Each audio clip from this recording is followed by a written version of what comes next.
So we just start rolling, okay? Yeah. So how we typically start this is each one of us says something controversial about us that nobody knows right now.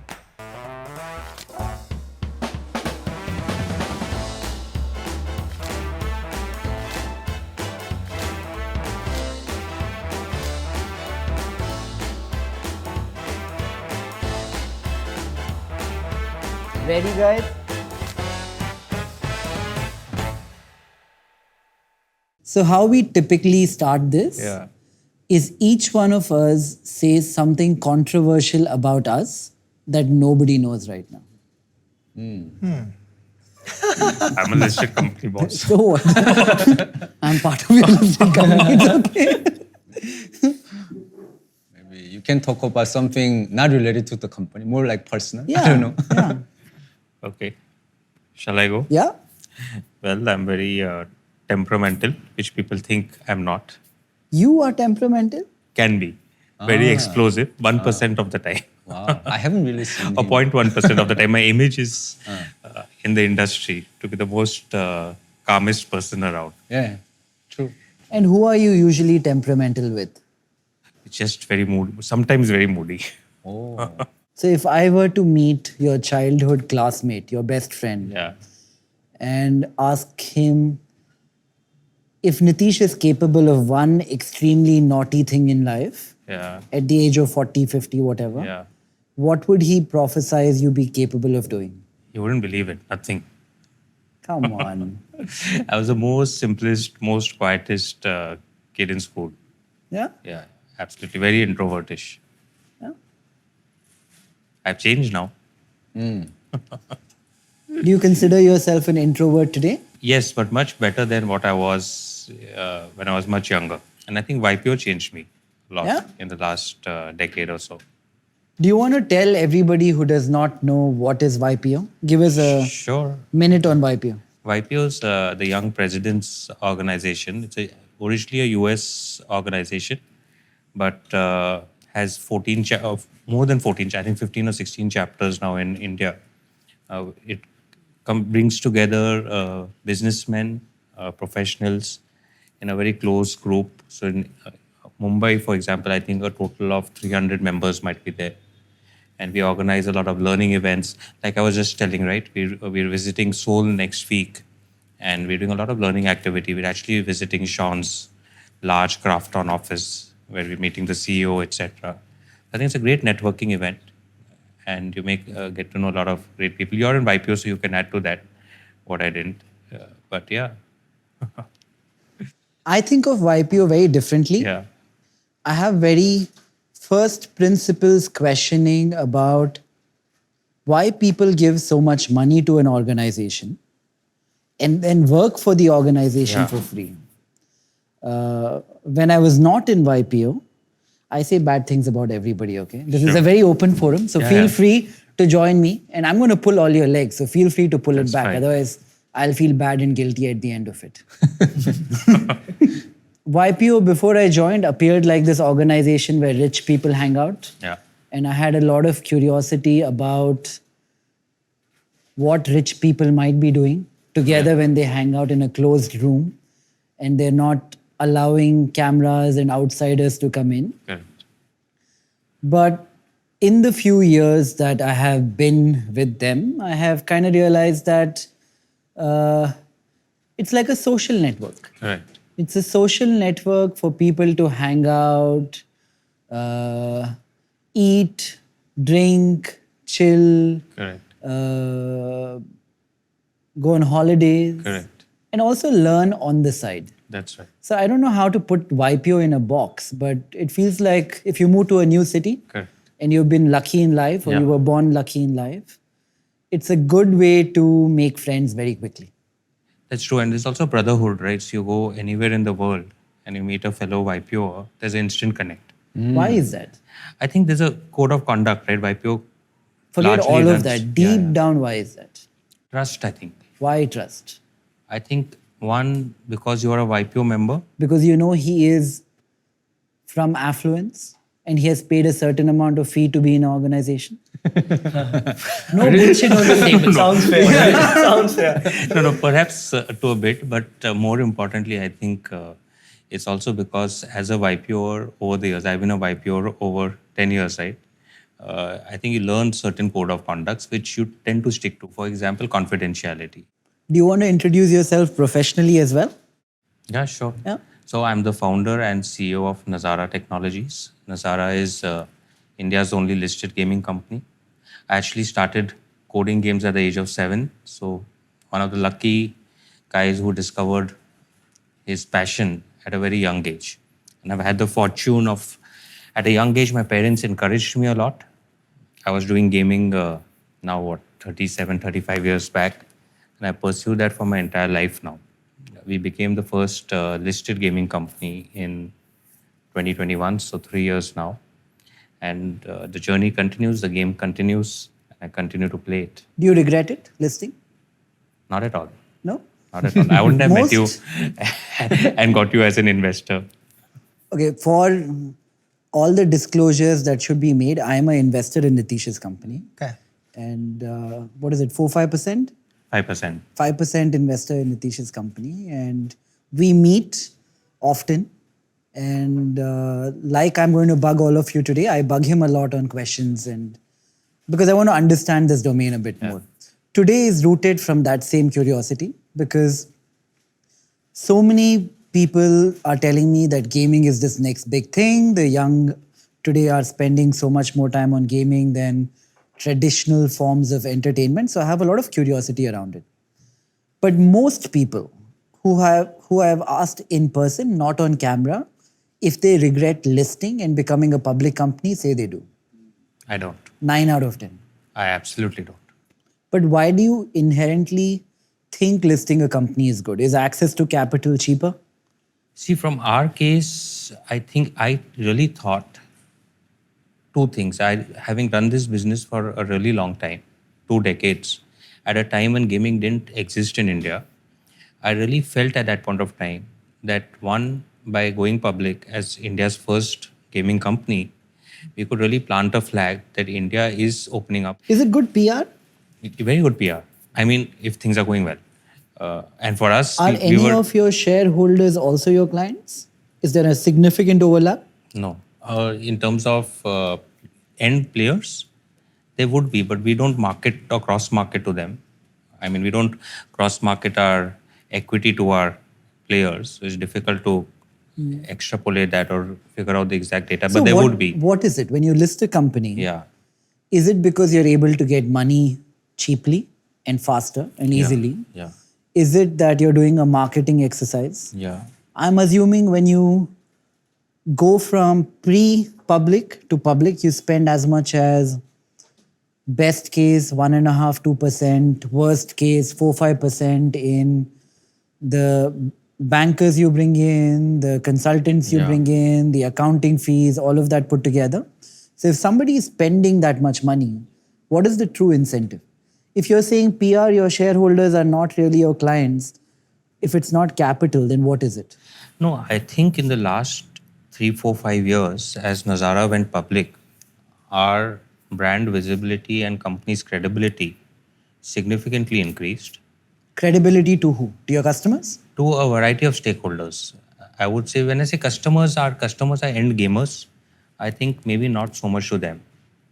But even partners like Sohn and Krafton and global players like that, when they're coming into India and wanting to partner, I think today Nazara is clearly one company that they're very happy to talk to and partner. And maybe Sohn, you can agree or not agree with me. Yeah, I mean, I totally agree. I mean, being listed give a lot of good publicity, and then like feeling of trustworthy to especially the companies outside India, which might not have a very good visibility and understanding about the backgrounds of the company.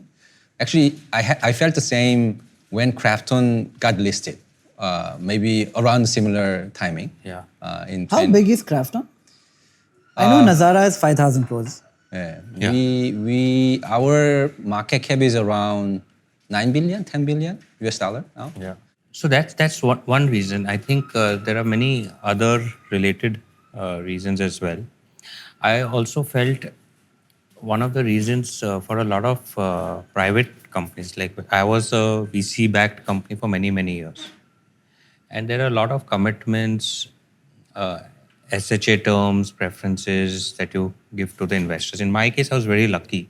I had Westbridge Capital, which you would know in Bangalore, Sandeep Singhal, who invested in me from 2015 all the way till 2018, 2019. You also had Rakesh Jhunjhunwala for it. Yeah, of course.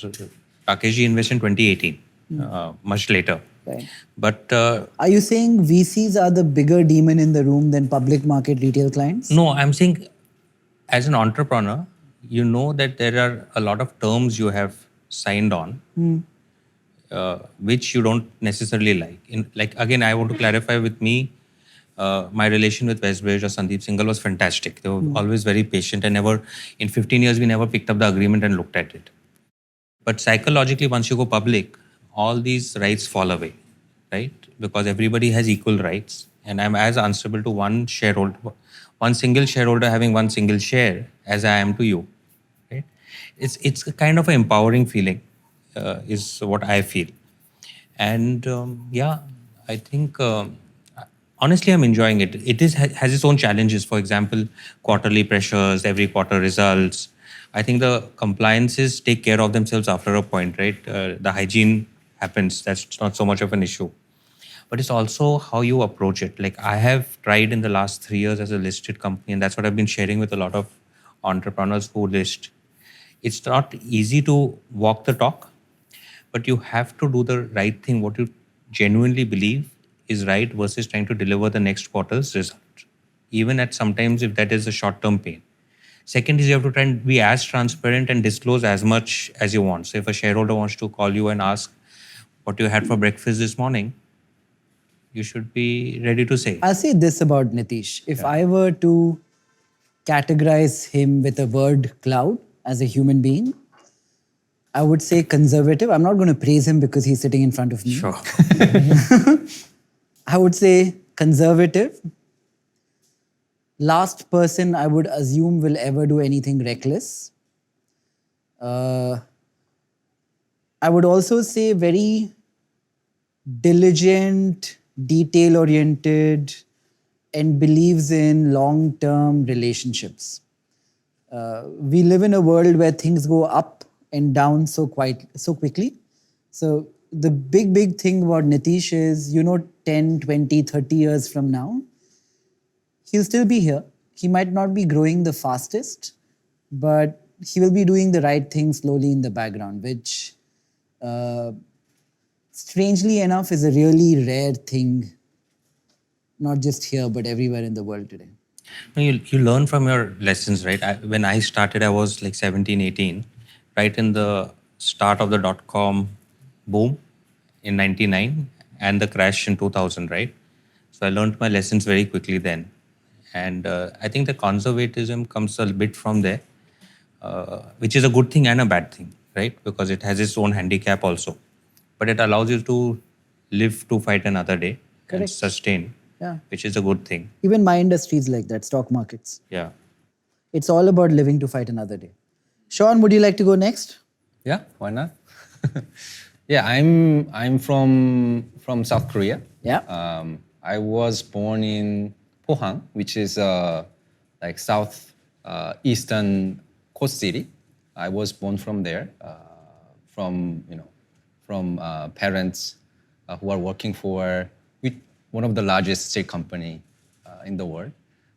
So I'm from the middle class family. Yeah, that's my sort of. I'm guessing South Korean middle class is much more rich than Indian middle class. What is GDP per capita in South Korea? $50,000?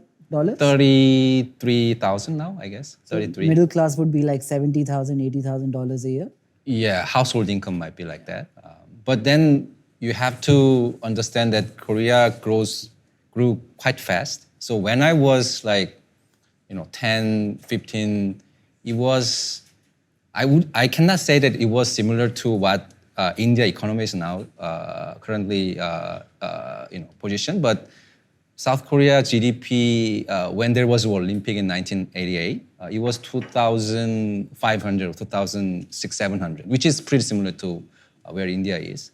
So as a South Korean, we started from like in the 60s, 70s. Before I was born, it was developing country in the lower side among global peers, and then it grew into like developed country in the like, What era are you talking about? Which year? from 70s till maybe 2000. These 30 years, Korea maybe started from maybe 300, 400 GDP per capita and become now like 15,000, maybe 15,000 around like early 2000. Yeah, so that was the journey. Like Korean economy grew quite fast. Do you have any North Korean friends, or did you ever?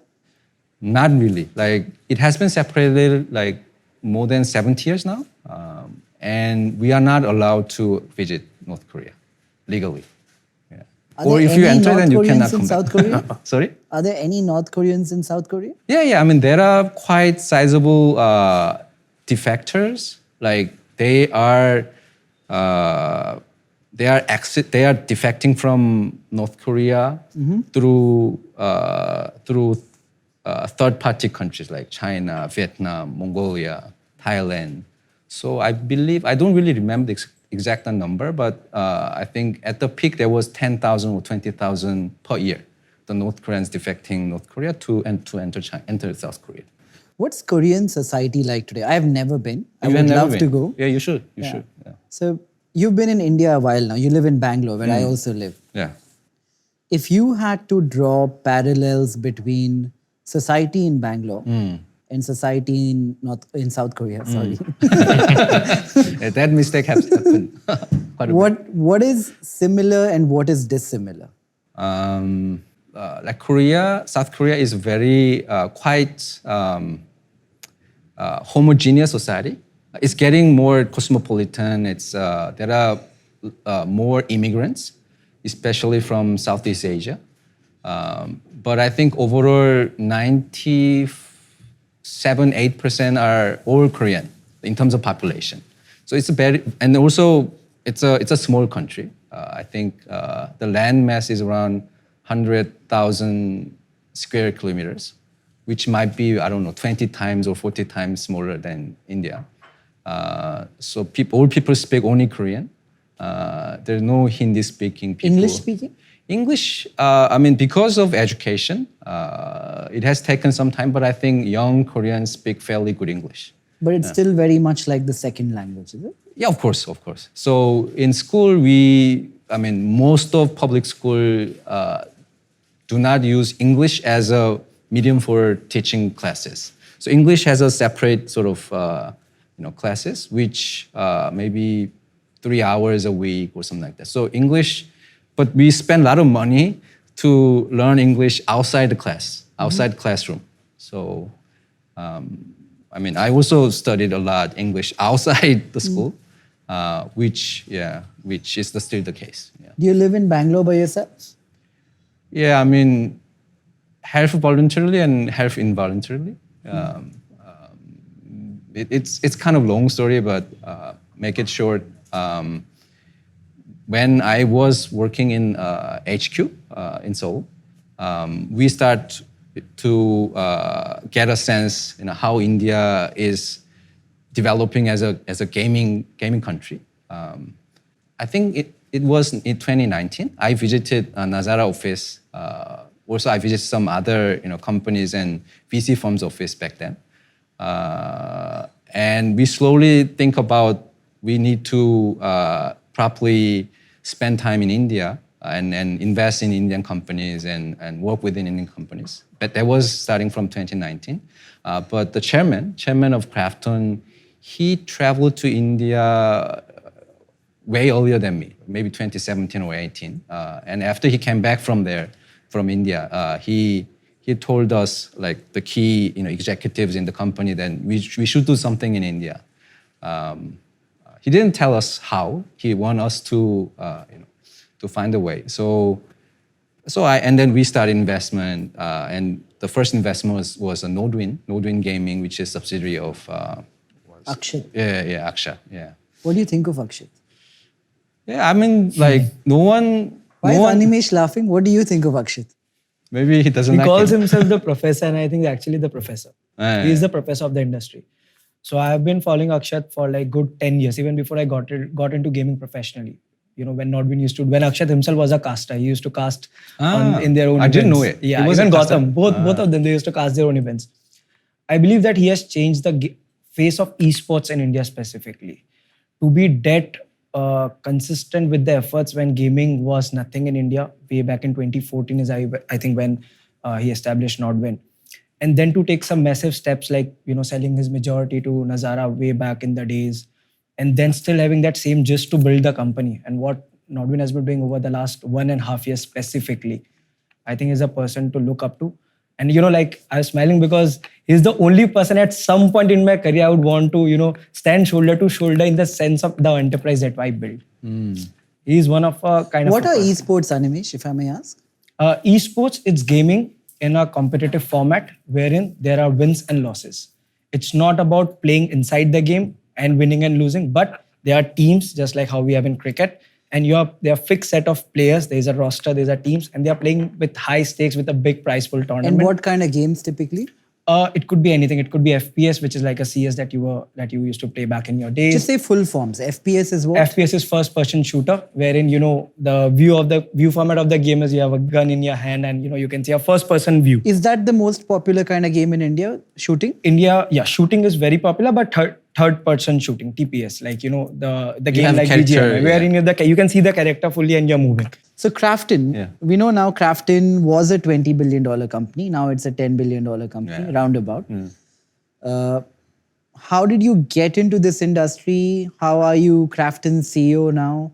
How did you come to India? Krafton India CEO. I really like to play game. I like playing games maybe since I was not 7, maybe 8, 9, 10.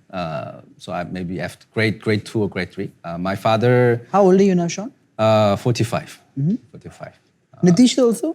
Yeah. Yeah, I think we are in the same age. 45? Yeah. Born in 78, right? 79. 79. 79. My father could afford, buying. Back then it was Apple compatible like 8-bit computer. So my father could afford it, and honestly, back then you say I want to learn how to programming and things like that, but I didn't code too much. I just played the game all the time. So that was beginning of my passion on gaming as a hobby mostly, and then. It grew quite a bit, so I played a lot even in high school and college. And back then, like Taiwan, like Israel, South Korean men should go to army. But Conscription. Conscription, yeah, it's a compulsory. But we could choose to work for high-tech company, IT companies, including gaming companies. If you have certain engineering certificate, after like college degree. So I try that direction. So I could get a job in game developer, which is still exists. I could get a job there as a game designer.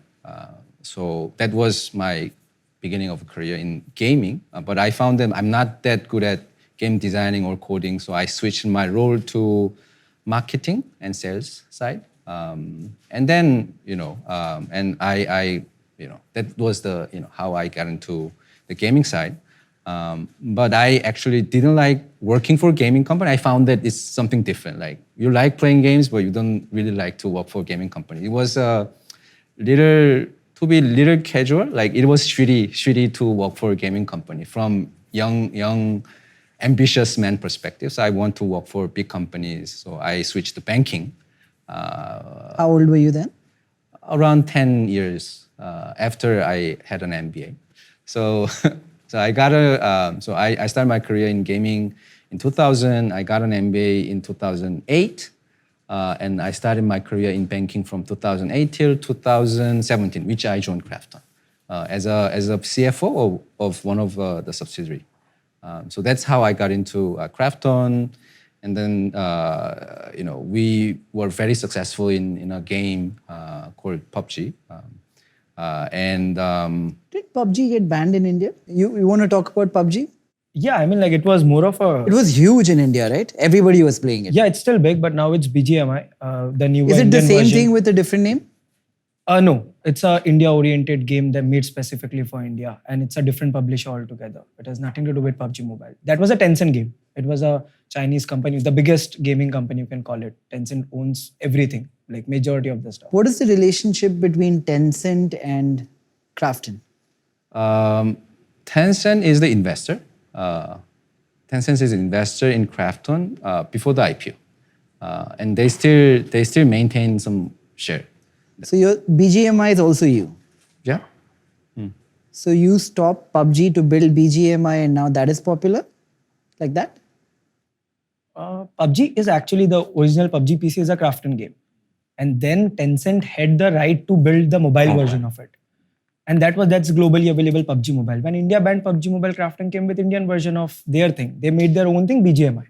Right. Which is Battlegrounds Mobile India. And what are the differences between these games? One is more appealing than the other? Technically nothing, but then it's more about the origin and everything else that they had to address to, launch the game in India. But China does that to everybody, right? They don't even allow Facebook and Google in China. No? Yeah, Yeah, and it's for always fair. gaming apps or like even before the mobile era, they allow publishing of games on the approval basis, which is maybe China and Vietnam only in the world. Do you feel like the world is becoming a more fragmented place, taking inspiration from China, a country which does not allow foreign apps and replicates it with their own versions? Will all IP that touches the citizens of a certain country in the future be built in the country or at least be owned or hosted in that country? It's a really interesting question because I think that was the direction we were going. And we may go back to that again. It was being called splinternet, basically, like the idea that because China has its own internal policies where you need a license, you also need a local partner. They were banning a lot of apps from the US. There was the current situation now, and there was a time when Trump was president of the US and he was going to ban TikTok, it seemed like we were going to be moving more in that direction. We might again. But I do think that that's a danger. And actually, though, when it came to me starting a company here in India, that was a consideration because we felt that if the world does move towards a splinternet, and if China and Russia are on one side, I want to be on the other side. And if India is split from China, currently one thing that's not well understood is that almost all of the top mobile shooter games are all developed by Chinese companies, effectively, right? And so, Why is that? It's because they have developed deep expertise in shooters, and they also there's been like a phenomenon in which like the Tencent teams and the Chinese teams they're just the work ethic, the culture, they're just kind of crazy compared to the West, right? Like the West right now, if I'm just being honest, we're going to be honest here, right? Yeah. Is kind of in decline, where you don't have the same work ethic, the same kind of drive. And I think when you look at budgets today, in the US, budgets are like, to make a game now is like $100-300 million for an HD, a PC or console game. But in China, they're working 996. They've identified specific strategic areas that are important to them, and then they just go all in those areas. And mobile for shooters has been one of those areas. And so when you look at every game that they work on, Call of Duty Mobile is actually developed by Tencent, although they're using the IP of Activision, for example, right? And most of I would say the skill, the technical expertise currently exists in China. One of the objectives of the company that I started was to hopefully do that here in India as well. But it's been tough. Why is that? I think that, so the Indian game development ecosystem is still early. And if you look at the historical context of the Indian game development ecosystem, it's been one that's more that has been more of a services orientation, right? And so the model in India, in terms of the historical context, has been taking games from the West, at least for mobile, that are in decline, and then getting a team in India to live operate it for greater margins, right, for lower cost. And so because of that historical context, there hasn't been like a culture, a knowledge, a skill set of new game development in India yet. I'm sure it's burgeoning, and there's certainly a lot of successful local game companies. But Has there been a single game in India, built in India, that has reached scale in a true sense? So I believe like the game at the highest scale from a downloads perspective is Game Xian's Ludo King.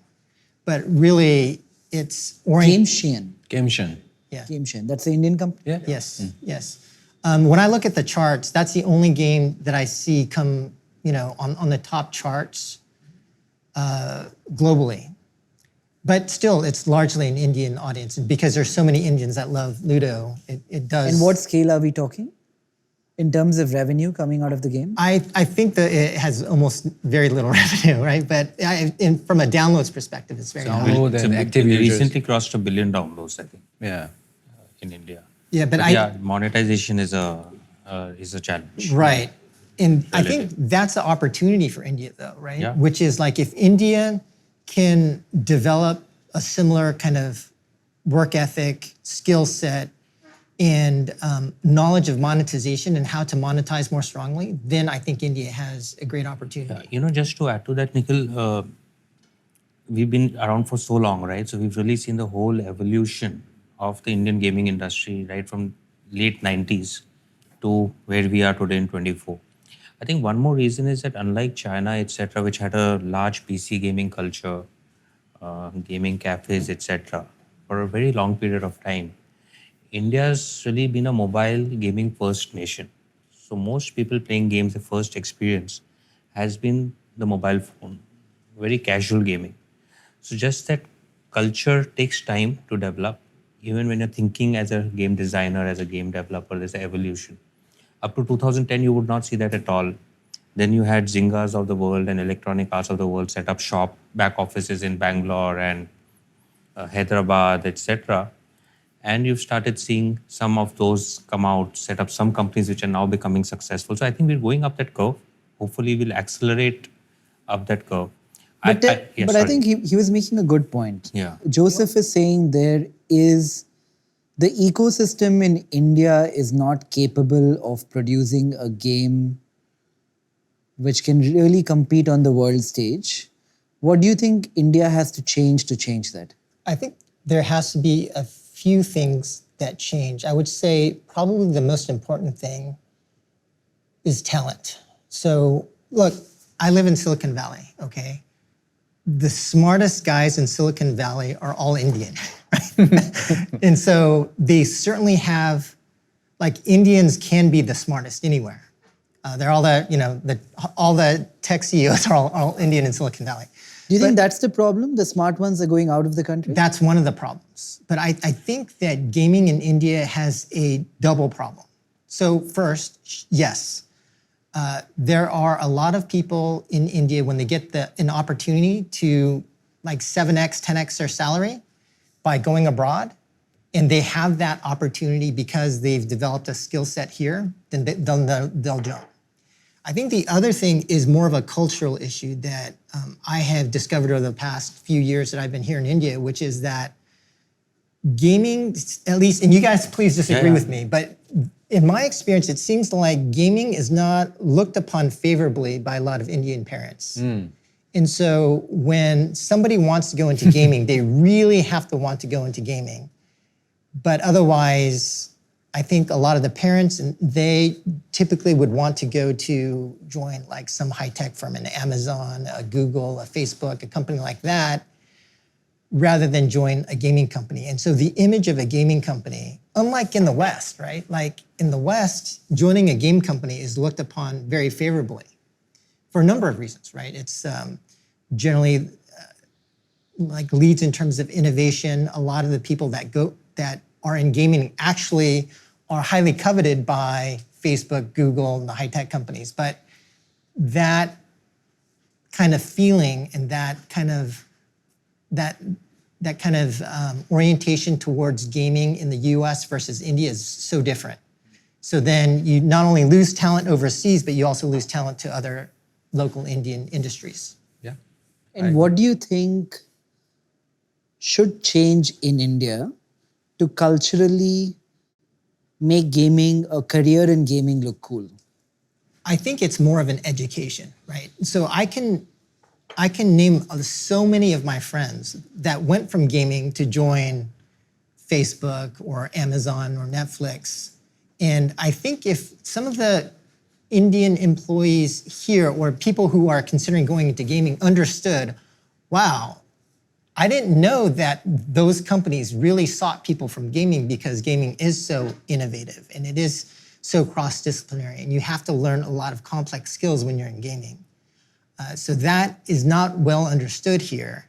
And I think that the other thing also that hasn't happened is that because, again, the historical context of a lot of the Indian gaming companies has been more on the live ops and services orientation, that there hasn't been the level of poaching or of the high-tech companies trying to hire people out of Indian gaming companies yet.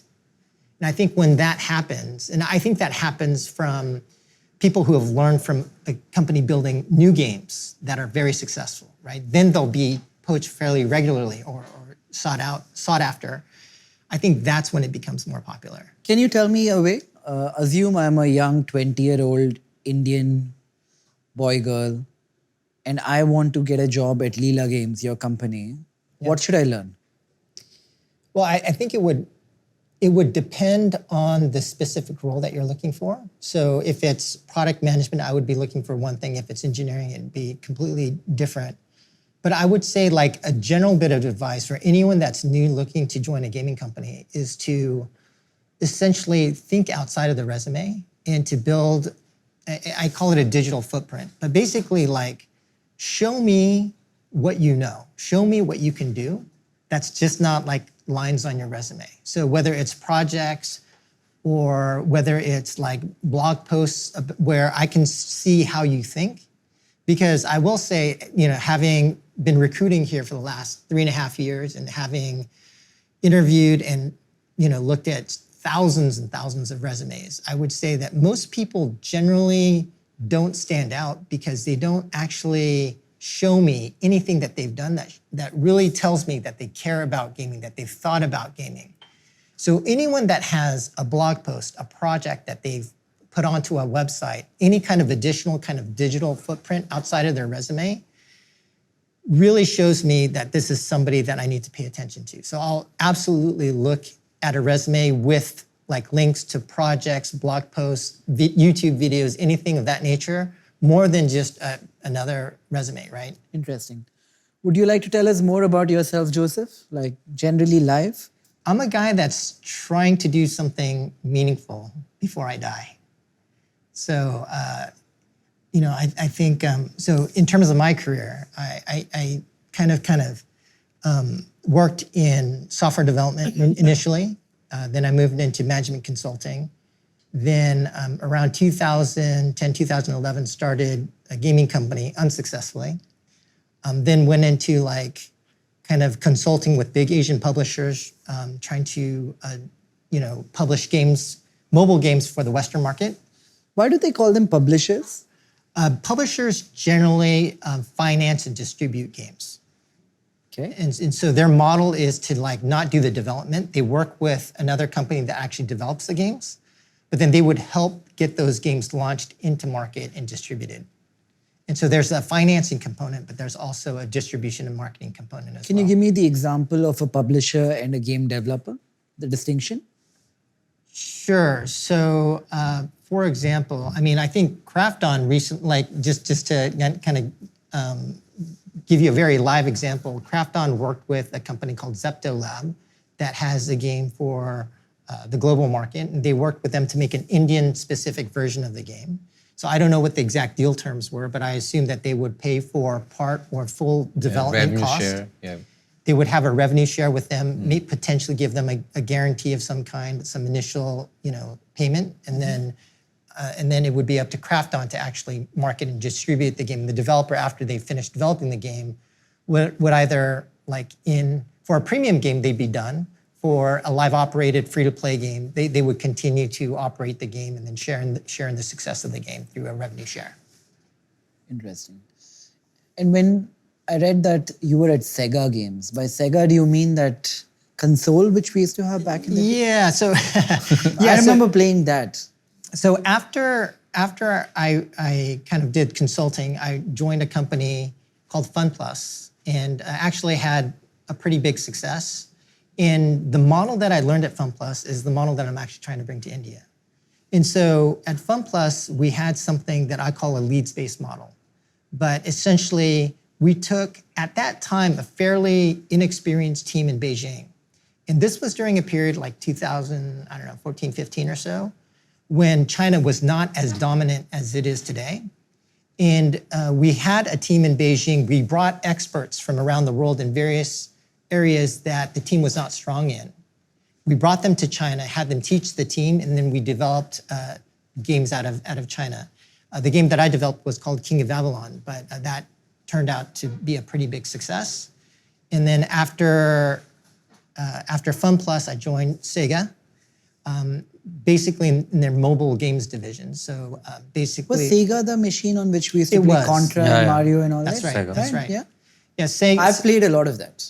Contra, Mario Brothers. Yeah, Sega exited hardware, the console business, a number of years ago, but still develops games through a number of different game studios, and is actually diversified in like hotels, pachinko, and things like that, like a lot of other things as well. Funnily enough, when you mentioned earlier gaming centers, when I was a kid growing up, I'm thinking age 6 or 7. Yeah. There used to be gaming centers where there would be Sega machines and you would pay per hour and play Contra for an hour. They're more like arcade machines, arcade centers, yeah. Yeah. Just to finish the loop, after Sega, I joined NBC Universal, which is a big media company, and then started this company about 3.5 years ago. Okay. Moving to the youngest one here. Yeah, that's what I was Animesh. thinking. I've had the shortest professional run in the gaming industry until now. Your online name is 8-Bit Thug. Yeah. Where was that inspired from? Do you feel like you're a thug in real life? Not really. People do think that I'm a little bit of have a bullyish nature in the gaming industry, but that's not true. I think that's just because, things that I've luckily been able to do, which I'm very proud of across the last 6 years. The name story is very simple. 8-Bit was my clan name in a game called Clash Royale, which I was heavily invested into as a casual gamer, not professionally. I was pursuing my CA inters and I had something to do because I don't want to step out, spend a lot of time studying. So that was a game I was heavily invested into. I made a clan 8-Bit. That's how the 8 prefix of my name came in. And Thug is actually a short form of Thug Life, which is also from a song from a movie called Dictator. College days, nothing to do. I said, it's a good name, getting fascinated by movies. So, and then actually, when I used to play Pubg Mobile, it did not take 8-Bit Thug Life as my full name. So I left out life and it's 8-Bit Thug and rest is history. Why 8-bit? 8-Bit, my team name. Then why did you pick 8-bit for your team? Okay, so interesting question. When I was playing Clash Royale, there were 8 people from across the world who met in the game who founded 8-Bit. So there was one guy from Austria, couple from US, one from Australia. So we used to call ourselves 8 bits of the entire clan system. And then we all just fell off, they fell off, and I just continued the name and established. I thought that, thank you. I thought that you are fan of classic games. Not really. I've from always been fan 8-bit of eras. high graphic intensive games, yeah. So I'm going to ask you most questions because you're the protagonist of the Indian gaming story in a way, or the career in gaming. Right. You came from a non-gaming background and today you're a professional gamer in India. So tell us the story from the beginning And then I'll ask you things like money, opportunity, all of that. So how did you enter game? Right.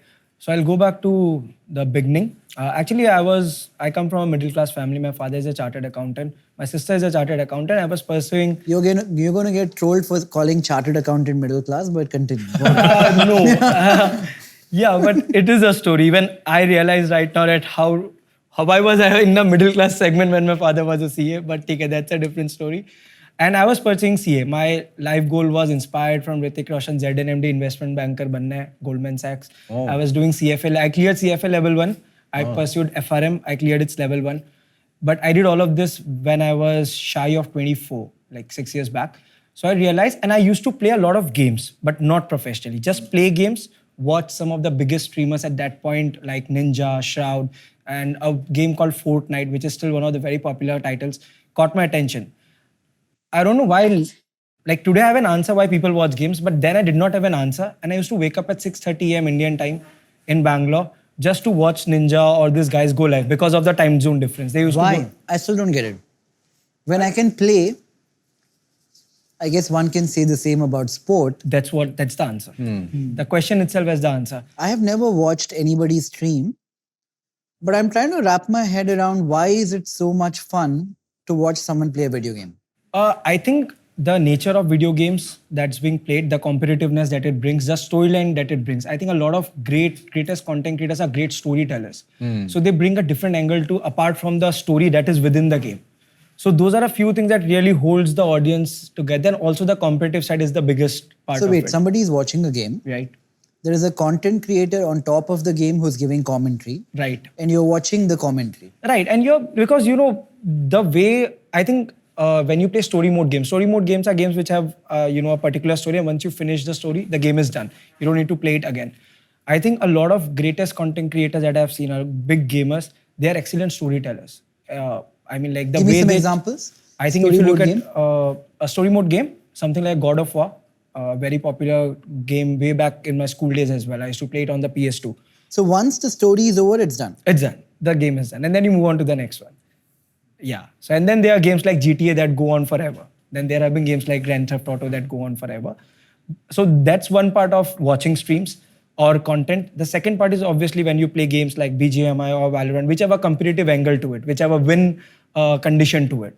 So, when some of the famous names who have represented India, who have played tournaments, won in those tournaments, and when they go out and show it to the public how it's done, I think that really catches the attention of a lot of people.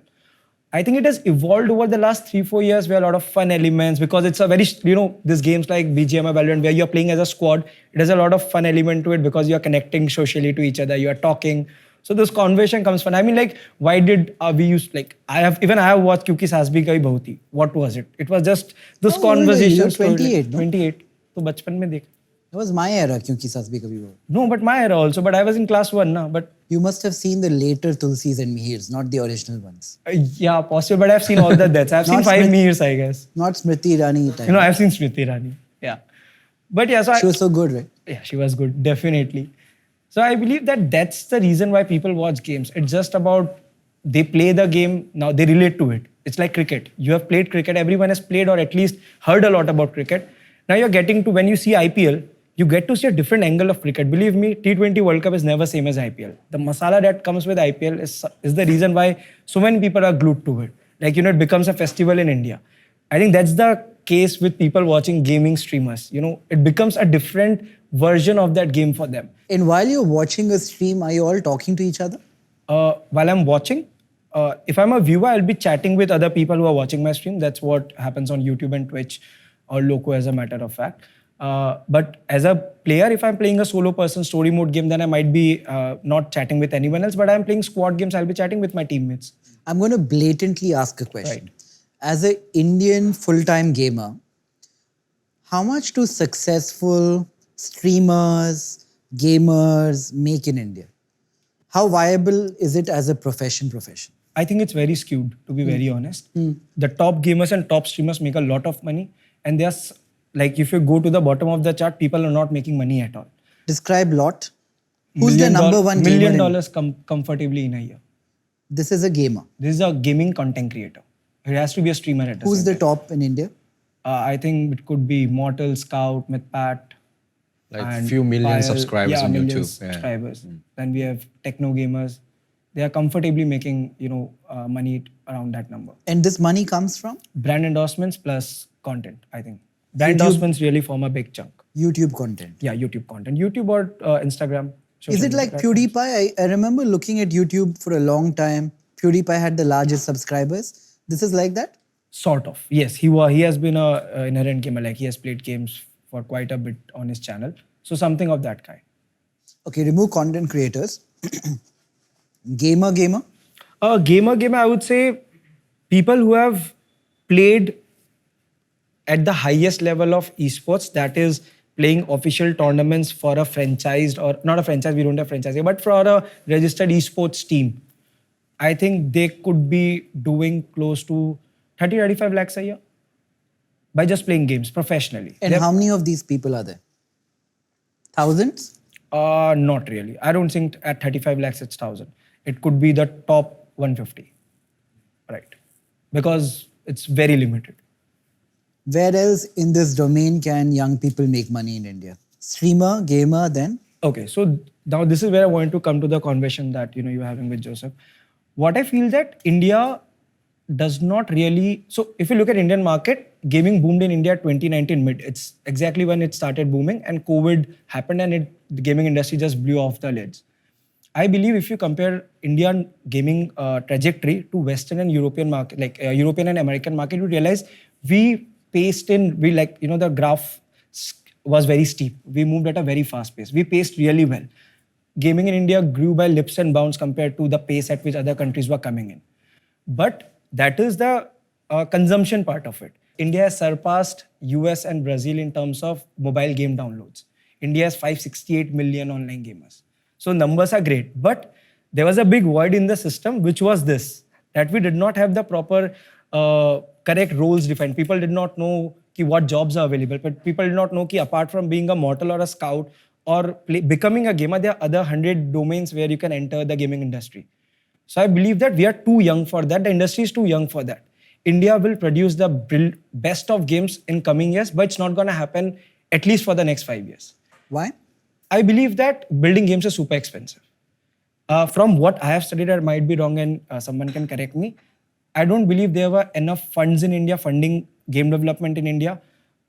Gaming, just like all the gaming funds, even Krafton Incubator was announced early this year, and then there's Lumika, and then I think even MPL is building a game. But all of this happened in the last 3-4 years.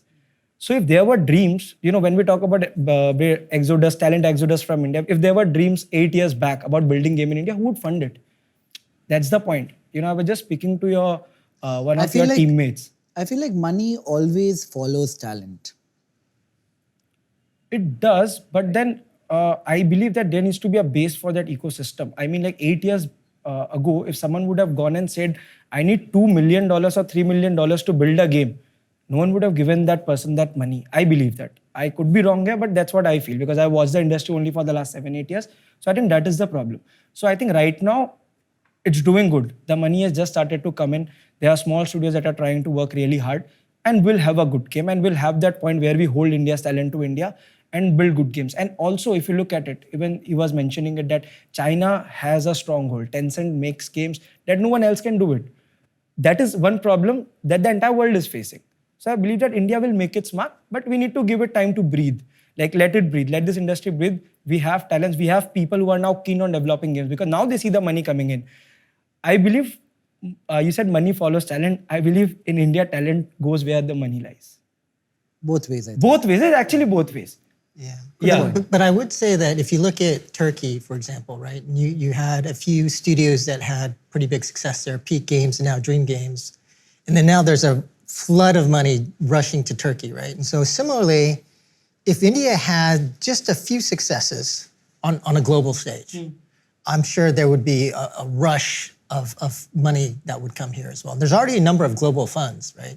So there hasn't even been one outside of Ludo? There's been Raji, which did pretty well. Which one? Raji. It's a game that was launched Raji, on Steam. yeah. But then it's an indie. It's an indie Yeah. game, but it did okayish. And I believe that what now Indus is, Super Gaming is building Indus. It's a very promising title. Even MPL is doing UGW Underworld Gang Wars. So let's Underworld see. Gang I think there are games coming out. And I believe that India will have great games come out because I've seen Indian gamers are built different. We haven't had our the cricket moment of '83 yet for Indian esports. But once that happens, the boom should come in. Are the incumbent Indian market leaders helping out? Like Nitish on your right? We are very Good question. focused on our ROI. Definitely. I got great help from Nodwin, and I'm shooting for Krafton tomorrow. I have a shoot at 6 a.m. Okay. So if I were a 20-year-old young guy or girl, how do I make money in gaming? I love gaming. I play it in my free time. My parents and my peers are giving me a hard time, saying that I'm wasting time and money and resources gaming. What is the path to build a successful career, path of least resistance in gaming? So I'll talk about the part to becoming a gamer. Very hard truth. If you're 20-year-old, I have said it on record, and I always say it. Gaming cannot be the only thing that you're pursuing in India right now. You need to have a backup. You need to have a backup plan. If you're come from a business family, you're pursuing your studies, you need to continue doing that. Continue gaming as a passion until you are at the right place, in front of the right person, and at the right stage where you get to show your gaming talent. When I talk about India's top gamers, professional gamers or content creators, I believe they are nothing. There could be hundreds, thousands, lakhs of more skilled gamers and better content creators sitting at home. But it's so much about luck that they were at the right place at the right time. The timing matters so much. I wouldn't have been sitting here if I wouldn't had taken that break for a year from my academic career. Plus that the game, I started streaming on 20th July. But if you don't do it full time, how do you compete with the international ones doing it full time? Coming to the international stage is a very, very long story. If you're actually getting a chance to compete, that means you have made it nationally. I'm saying to make it nationally also, it's a very big luck factor. Because, so to explain What is talent? I know in cricket, talent is time. Right. Maybe you have more time before you hit a ball. Right. Body, physical strength, all of that. What distinguishes one gamer from another in terms of talent? Understanding of the game, the biggest thing. I think every game which is competitive in nature has so many strategical aspects to it that you need to give it real time to understand it. And believe me, a person who gives lot of time, there's a thing called meta. Meta is like what is something that is dominating which strategy is dominating the game right now. So how does a meta change? What is that strategy that changes? There is someone spending so much time on the game to bring out something different that gets him a win condition. Like, he starts winning games. And that's when everyone else adopts it. So I think talent is about that strategical input that you're bringing to a game. Apart from that, if you're playing a first-person shooter or shooting game, the reflexes matter a lot. Reflex also How matters. fast do you react to situations? So I had another agenda today, like an ulterior motive almost.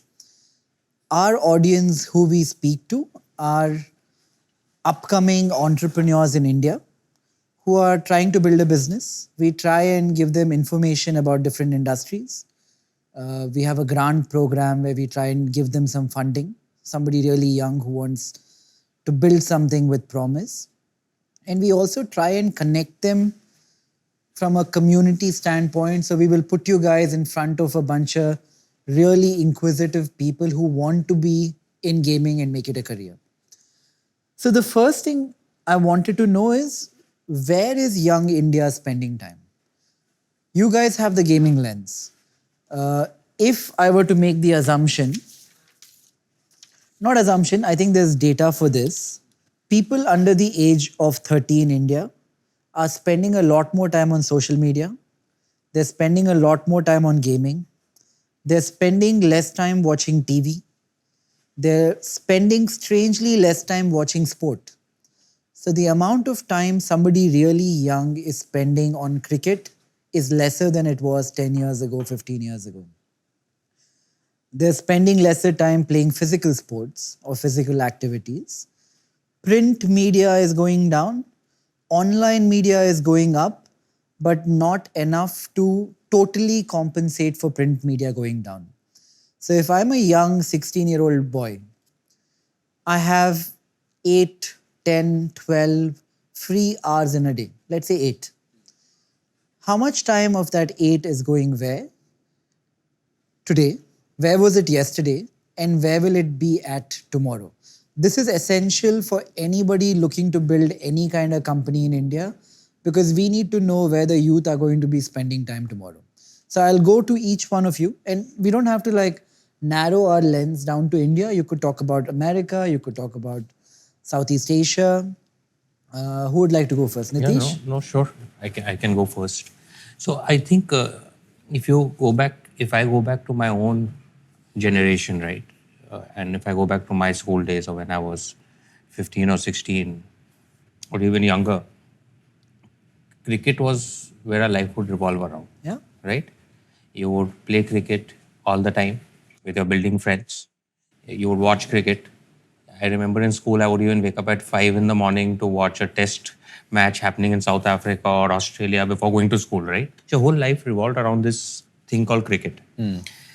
I especially think the younger you're getting, and your question was below 30, right? But I have a thesis here that the younger you get, the velocity or the amount of time being spent on gaming is increasing, right? So 15, 16-year-old today is probably spending maximum time on social media, some on sports, and a decent amount of time on gaming. The stats say 40% of their time on social media Yeah. and maybe 30% on gaming. But the rate of change in time spent is going up in social media even faster than gaming. No, but if you go even a little younger, I'm saying from experience, I got 2 young kids who are below 12. Social media, so they're not even allowed, to be honest, a lot. But the rest of the time is only gaming. And what games are And they playing? so today they've evolved. First, they used to play my games, which was Kidopia, which is very popular. So I'll do a shameless plug. I like how you plug it. Listed I'm company, can't trained blame. 3 years trained now. But now they've moved to Minecraft, right? So both the kids are playing Minecraft. Okay, Sitting next to each other. they wake up at 6 o'clock in the morning. I wake them up sharp at 6 in the morning because they have to leave for school at 7. The first thing they will do is pick up their respective iPads and start Minecraft.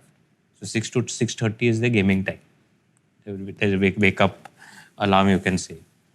So they'll do Minecraft. But the more important thing is on YouTube or on the TV, they're on YouTube and watching Minecraft videos. They're watching Minecraft streamers.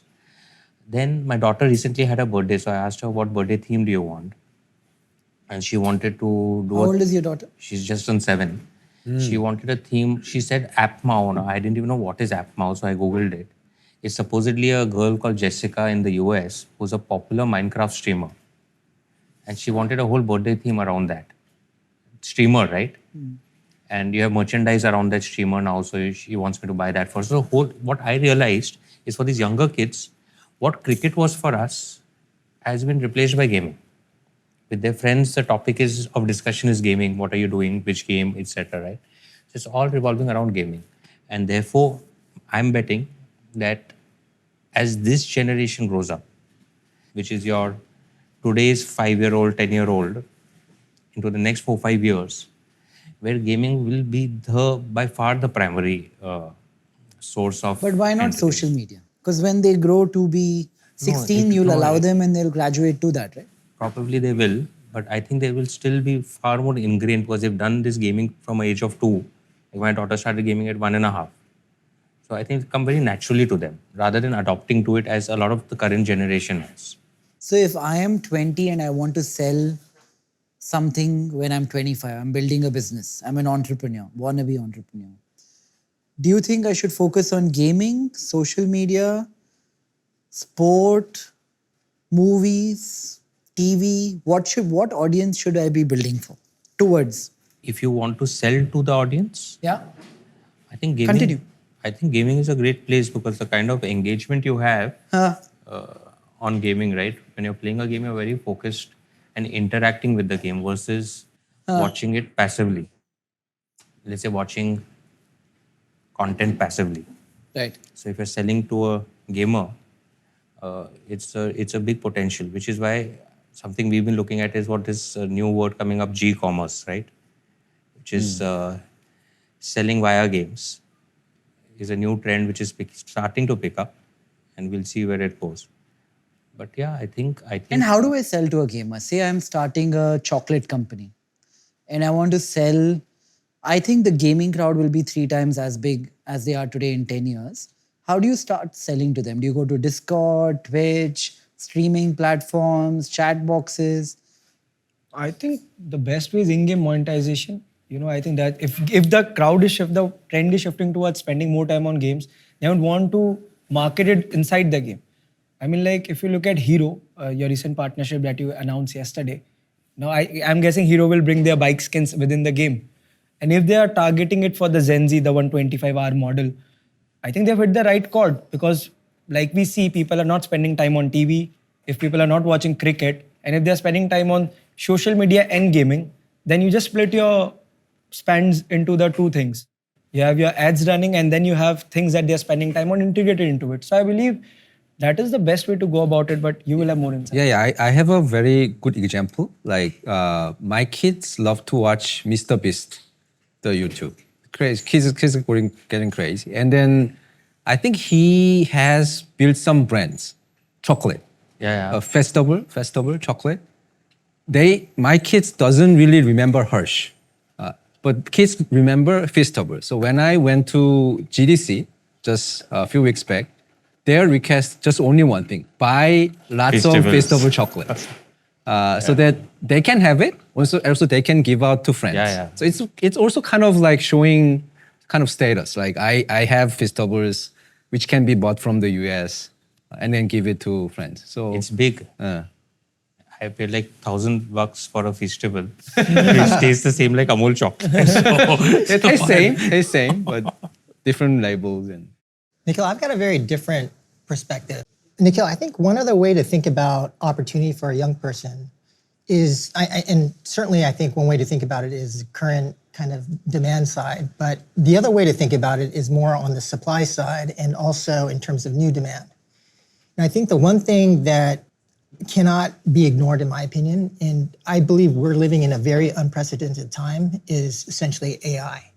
And if you see the growth of AI today, and we were at GDC, the number of people building tools and capabilities with AI is incredible. It's moving so fast. So if I were to advise somebody younger, I would say that, in my opinion, I think AI is going to be as big as the internet, potentially bigger in terms of impact to society. And so from that lens, I think that you want to be thinking about a cross strategy, meaning you want to learn AI as a base, but then cross it with something else. Explain. What does that mean? For example, AI cross gaming. So you're going to learn AI, but then you're also going to develop depth in a different industry or sector so that you can take the AI capabilities and bring that to that sector. So whether it's AI cross gaming or banking or pharmaceuticals or whatever, right? So then I would recommend for younger people to find an area of interest, but then also develop their expertise and knowledge in AI so that they can take those capabilities into that space. And then I think besides that, the one other thing that we're seeing is a fundamental shift. And so for people who are watching that are interested in gaming, I think the big shift that is happening is from a development perspective. And it's something that... Before you go there, if I were to try and incorporate AI into my vocabulary as a gamer, as a young gamer, what tools should I get familiar with? What should I learn? Well, I would say like in the current state, I would probably learn all of the tools, right? For example? So whether it's ChatGPT or Claude 3 or some of the newer tools that are being developed using those. There's a lot of applications in gaming in terms of like conversational AI and things of that nature. So there's a lot of services being developed. So becoming familiar with the services and the capabilities that are being developed. But on top of that, to then learn AI in more depth. So what is a large language model? What are the kind of models that are out there today, whether it's Llama or other open source models and things of that nature? So what I would recommend for AI is basically extreme depth. Learn as much as you can at a foundational, fundamental level, and then again that other industry. And if you had to name 2 subsets of AI that I should begin focusing on specifically for gaming, what would they be? Well, I mean, I think the biggest push right now is conversational AI, which is You meaning. wouldn't say something like Unreal Engine or Well, I mean, I think Unreal and Unity are game development engines, right? And so I don't think those. They're trying to build some AI capabilities there, for example, to potentially write code or to automate things. But I don't think AI has as big of an impact on the game engines as they would probably more on a UGC platform. So I think you'll start. what is UGC? User-generated content. And so if you were to look at some of the UGC platforms, the user-generated content platforms like Roblox or UEFN, which is Epic's version of Roblox. Can you just explain? Like, think I'm a layman, Okay. proper idiot. What is So Roblox is the world's biggest user-generated content platform. Basically what Roblox is a platform in which, actually many kids go and they build game experiences based upon a set of tools that Roblox provides into the Roblox game world. And so you can go to Roblox and there's a bunch of different games that the creators have made. So in Roblox, creators that are often very young will create these games using the tools that have been provided by Roblox. And Epic now has something similar called UEFN, Unreal Engine for Fortnite, which kind of builds these experiences within Fortnite. and I don't need any prior knowledge to be able to utilize these? You need some depth of understanding. So like Roblox, for example, uses a scripting language called Lua. So there is some knowledge required. But I would say the user-generated content platforms are also a way in which someone from India could make potentially millions of dollars, right? I think like the top creator. Explain. I just want to add there because I've been very actively involved in that whole thing right now, what he's referring to. I just did a Zoom call recently with a 19-year-old kid who has a game called Blocks Fruits. And it makes something like $60 million a year or something in revenue. After that, I've been trying to migrate my kid from Minecraft to Roblox. So every day I try that, right? So it's absolutely crazy, and he's absolutely right in terms. Okay, tell me that kid, 19-year-old. Yeah. Me, idiot. No, don't know anything about gaming, know a little bit about computers, can't code, nothing. Yeah. Okay. Step 1, step 2, step 3, step 4, that kid making 60 million. Yeah. Name those 4 steps. No, I mean, coding is one thing, right? Understanding some of these tools, but these kids are kind of hackers, right? They've done it hands-on. But I am not. How do I do it? So I would say like first you need to learn the platform and then learn the kinds of things that the Roblox players are looking for. And so the experience on Roblox is different from a mobile game, is different from other kinds of games because it's very social in nature. And people are in Roblox to not just play, but to meet and interact with other players. And so step 1 would be learning Roblox, understanding the kinds of games that are popular, and forming a hypothesis on why they are popular. And this is not complicated. I can spend X amount of There are time. 13-year-old kids making games on Roblox. It's not that complicated. Yeah. And the second thing would be to learn the tools, Lua and the Roblox creator platform. And I think the third thing would just be to just go. Just build as many games as you can and to then get those repetitions in as far as like building and learning your craft and experimenting to see what works and what doesn't work. I mean, if I may add, my kids actually trying to make game on Roblox. So the first if I may answer to your question, you have to love playing games on Roblox or any other platform first. So you play maybe 100 different kinds of games first. You like it, you like this, you don't like that. And then it's a very human nature. Like if you like certain board game or certain game outside your home, you want to change a little bit and make it more fun with your friends. That is very, same thing happening in Roblox and Minecraft. There are some games that you like, then you want to create something similar, but in your own way. That's how actually I think things are starting. Yeah, no, it's great. And just I wanted to also highlight that the AI he spoke about on UGC, right? And I was just hearing the podcast of the founder of Roblox. and they're talking about now introducing, or they've introduced, or they're talking about launching soon, is real-time translation. So when the kids are talking to each other, let's say I'm an Indian and there's another Japanese kid, and I'm talking in Hindi to you, Japanese kid, is going to translate in real time. So kids can actually talk in their own language and communicate. It translates Hindi into Japanese, and it's fantastic. So the way AI is being used in such applications to actually bridge and connect. I have one confusion here. You were not talking about creating content around the game because you said UGC. You're talking about actually building the game. Yeah, I think there's a couple of different opportunities, right? So there is an opportunity that we haven't talked about, which is building games for UGC platforms. And Name a UGC platform. Roblox and UEFN. Those are the two biggest right now. When you see UGC, my head is going to YouTube. User-generated content. Yeah. Right. It could be anything. Yeah, and I think we see plenty of examples of games built by kids that are making tens of millions of dollars. Like Adopt Me probably makes like 70 million to that team. So that's certainly an opportunity, and then there's the opportunity that I think is more general outside of UGC platforms, which is just by understanding AI and gaming to then find a specific opportunity to apply AI to gaming. And I think certainly what we're going to see is we're going to see a massive shift in how development occurs. It's going to change dramatically and radically.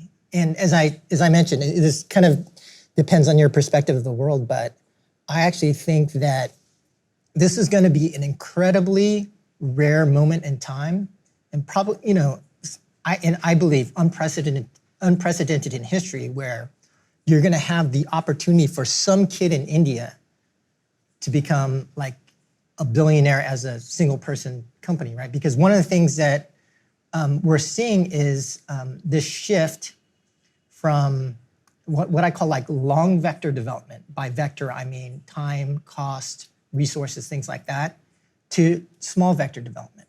And so today you've got a lot of games that have huge budgets, 100, 200, 300 million with huge teams. But the promise of AI, and it's hard to see right now because it's hard for people to think exponentially. But when you see the numbers, this is like when Jeff Bezos started Amazon, he saw the dramatic growth in adoption of the internet. When you see that kind of, what we're currently seeing is we're seeing that growth start to happen and that investment starting to happen. But as that happens, you're going to be able to then have very small teams build incredible games that have massive reach, massive distribution. The mobile platforms, iOS and Google Play, they have billions of people, right? They're billion-person platforms. We've also had an example where, talking about UGC, there was a creator that learned their skills on Roblox, but then created a PC game called Lethal Company that became a #1 game on Steam. So similarly, I do think that this is a new era. And this is the time where I hope that the young Indian people out there listening to this podcast will kind of wake up and realize that this moment in time in history is very rare. This is the time for them to really like focus, learn, and to make something great. Because I don't think there's going to be that many more opportunities in the world after this. After this is done, can we all, in consultation, put out a process doc of recommendations of what a young person needs to learn? Yeah. Yeah. They say mid-core and core is 0.4 billion. Casual and hyper-casual is 0.7 billion. Can you explain what that means? Anyone? Sean?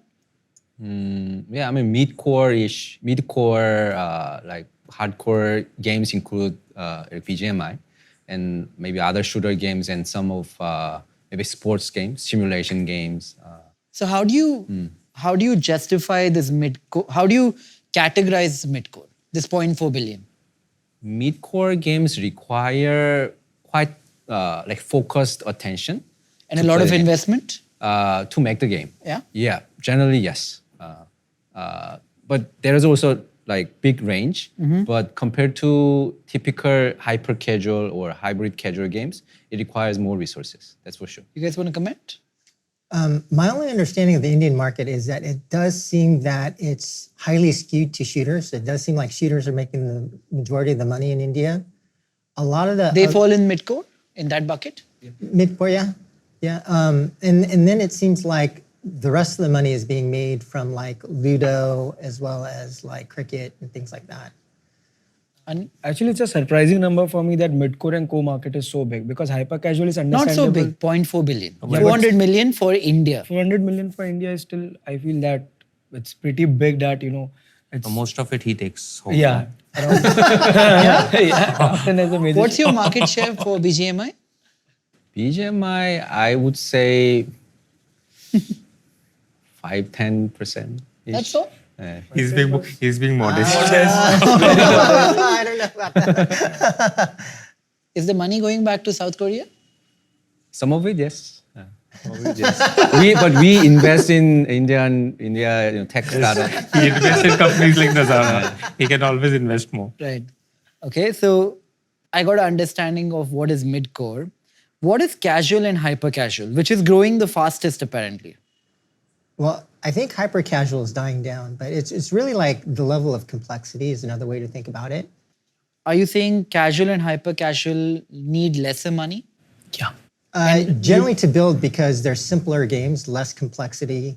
I would say that the other kind of nuance behind those games is they typically have lower what's called retention days. So like a hyper casual game often might retain a user for like 5 days and then, but I think hyper casual is starting to die.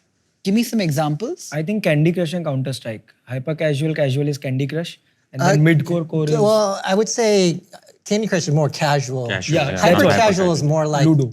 like the voodoo games, Yeah. right? Ludo game. A lot of it's like Well, I would say even Ludo is more casual rather than hyper casual. Yeah. Hyper casual typically has a bunch of forced ads and things like that. Example? What's like the old examples were like Snake.io and all the .io. on the old games. Nokia phones. Something like Yeah, a yeah. Pac-Man.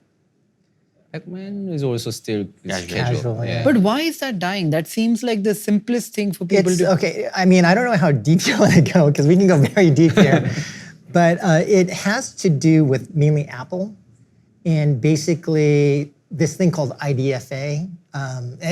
We're really going to go into Give us a the weeds. summary. The summary is you can't do targeting anymore because of Apple's privacy policies. And so the ability for the hyper casual games that are largely driven off of an ad driven model to then make money off of those ads through targeting is going away.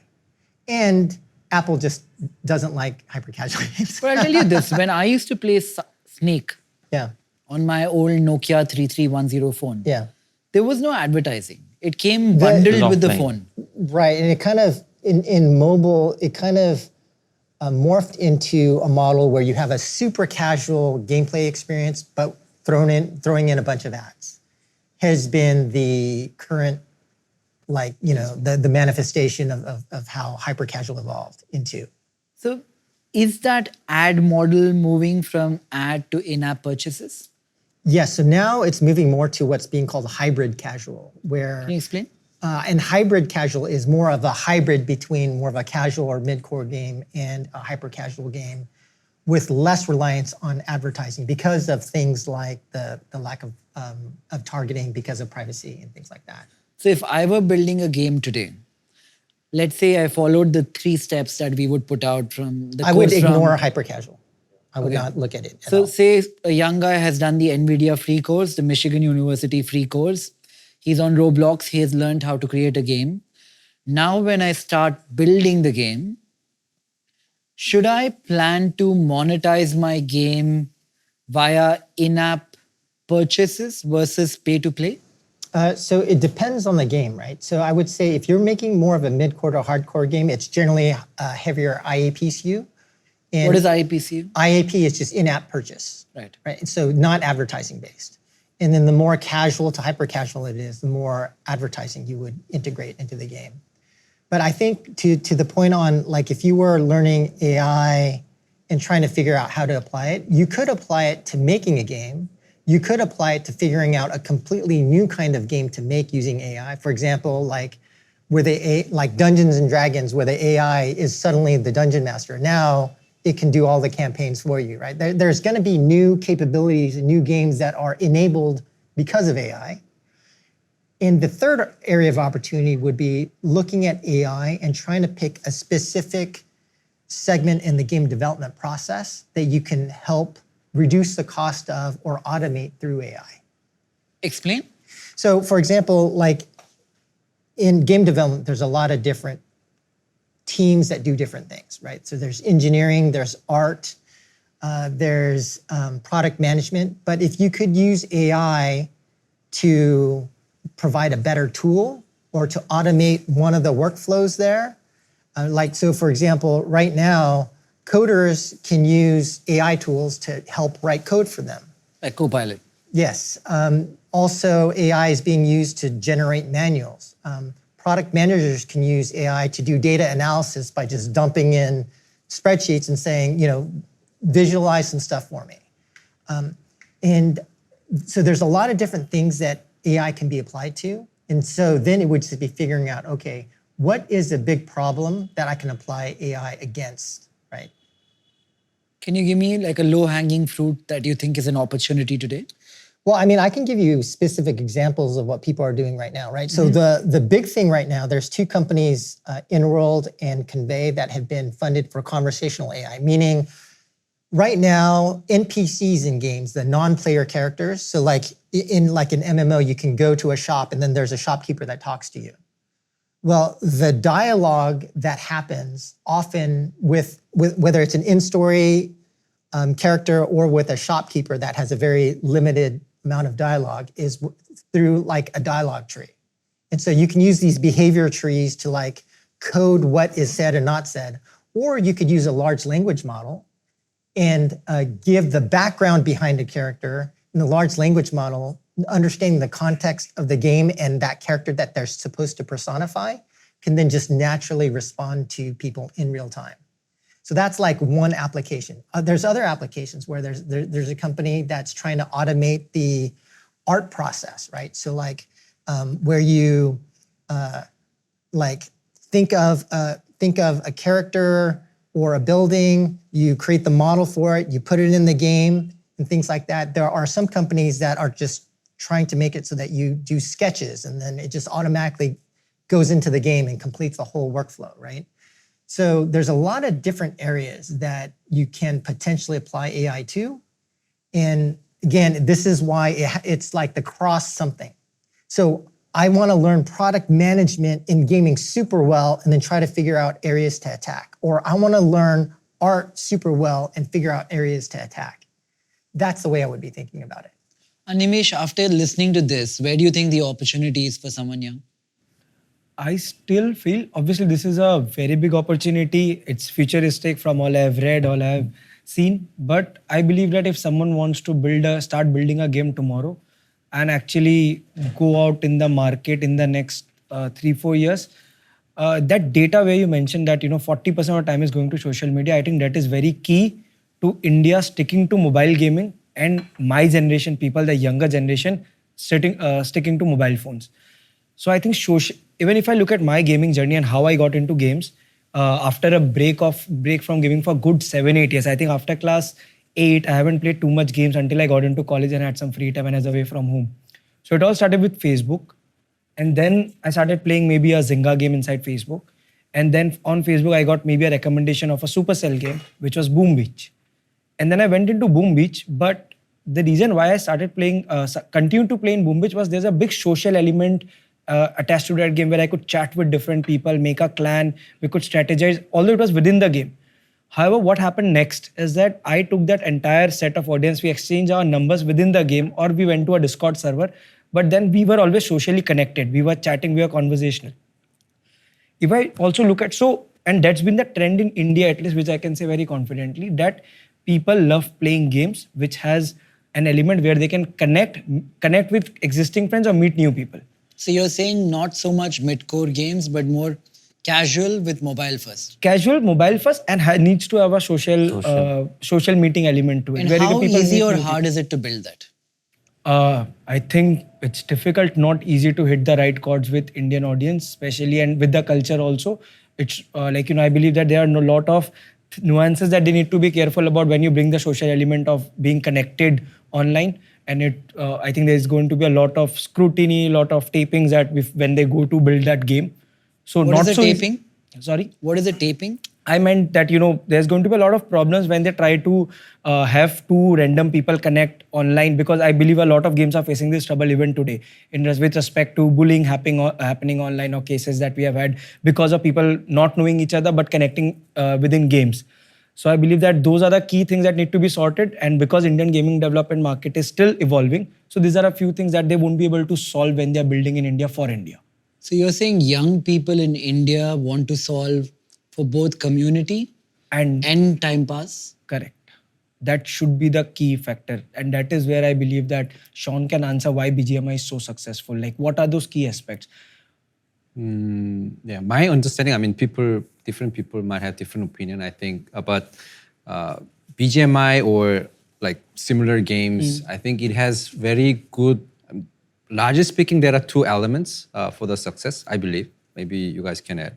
So one thing is social aspects, definitely. Like it is most fun when you are playing with the other squad members, other three members as a team, which you can keep talking through the voice chat over the like 30-minute or 40-minute session, which give a good reason for playing another session, maybe tomorrow or next week, next weekend, which that is a one factor. And second factor is unpredictability.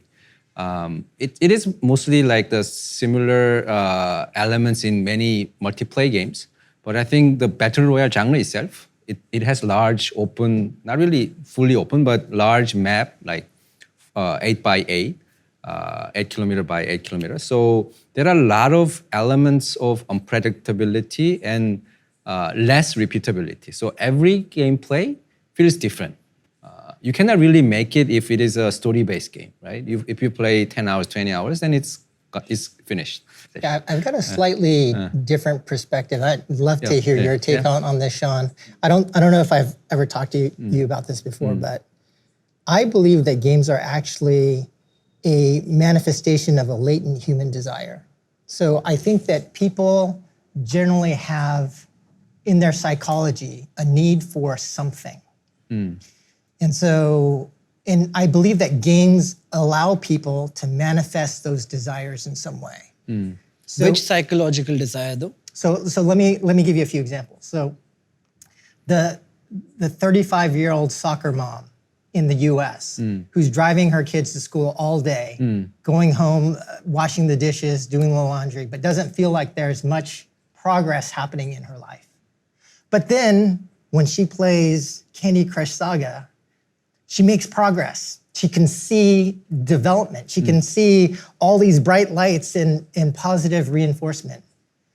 And I also think that for some guys, it's like there's a latent human desire for war, to show that I'm special. Yeah. And Battle Royale in particular, and I agree with you, right? And in terms of like the variability, right? And there's been studies, I don't know if you guys are familiar with the Skinner box, but What is the Skinner a box? Skinner box. So there was a research scientist named B.F. Skinner who did a study on rats that showed like how can I get a rat to press this button more often, even though there's an electric shock. And then they tried different kinds of ways to incentivize that rat to push the button. And what they found is that if you provided variable rewards, then the rat will keep pushing that button forever. Yeah. And so That's why slot machines. and the way that Battle Royale is structured, it's variable. And there's two other aspects. So one, I remember hearing an interview with Ninja who said that the special thing about Battle Royale is that every Battle Royale is like a new story because of that variability aspect. But the one other thing I would say is that on top of that, plus I think that it speaks to Indian culture. Like I think that Indians have a latent desire to feel special, to feel like, yes, I won Battle Royale. I was the best out of 100 people. Why would you? Is that a cultural thing where Indians feel differently from Americans? I think it's The similar psychology? actually, the psychology is the same for Americans, right? Because in America, shooters are number one. Battle Royale is number one in the States as well. It's not true for Japan. Japan RPGs are number one for whatever reason. What are RPGs? Role-playing games. So they really love role-playing games more than shooters. But in India and the US, I think it's a similar psychology. Battle Royale and PUBG in particular has, though, is what I call a high climax moment. Meaning, so there's like one definition of art, and the definition of art that I ascribe to is that for me, art is something that makes the user feel something. So from that perspective, that's what Battle Royale does really well. What I believe inherently is all humans are permanently chasing status in any way. I can be really moralistic about something, really altruistic. I can vie for sympathy. With everything, I can chase some kind of status. So when we're talking about status in gaming, do you think it's my skill being better than Sean's, for example, which is giving me status? Or is it something more ulterior, something below that? I mean, I think status can be gained in many ways. So for the kind of game, if it's a shooter game, if it's like PUBG, then it will be skill. So skill will differentiate you. Now, I mentioned that I used to work at a company called Fun Plus, and we worked on a 4X game, which is more of a, it's you march, you build up armies, you work with other people to defeat other people. And one like Age of Empires back in the day? That's more of a PC 4X game. I think the most famous 4X game for mobile is called Game of War. And one of the things that we say in the 4X industry is like, What does 4X stand for? explore, I don't know, I don't even remember anymore. I don't know. Exterminate, something. Anyway, there's 4Xs, but one of the things that we used to talk about is like, what would somebody pay to become famous? Like if you could be known by 30,000 people, how valuable would that be to you? What would you pay for that? Well, guess what? In 4X games, people do pay it so that they can be famous. Famous in the social circle inside. And, yeah, so you might be, you might be Locktar59, and nobody in the real world knows who you are, but in a specific game, they might be like, oh my God, that's Locktar59. You know what I'm saying? So what you're saying is like everything else in the world, people inside games that are working are chasing status. That could be one thing. They could be chasing emotion. They could be chasing status. They could be chasing a feeling of progress. And I think the different types of games help people cope with their latent human desires for something. And is it very hard because of the opportunity cost? If I have spent X amount of time on a particular game, derived Y amount of status, is there a big moat because of that? I will not switch from that game to Yes. another because I'll have to rebuild status. Is there a way to transition status from one game to another? Not as far as I know, not right now. I mean, that was I'm not sure how familiar you are with crypto games, but that was like one of the things they were trying to do is to help transfer assets between games, but that never really worked out yet.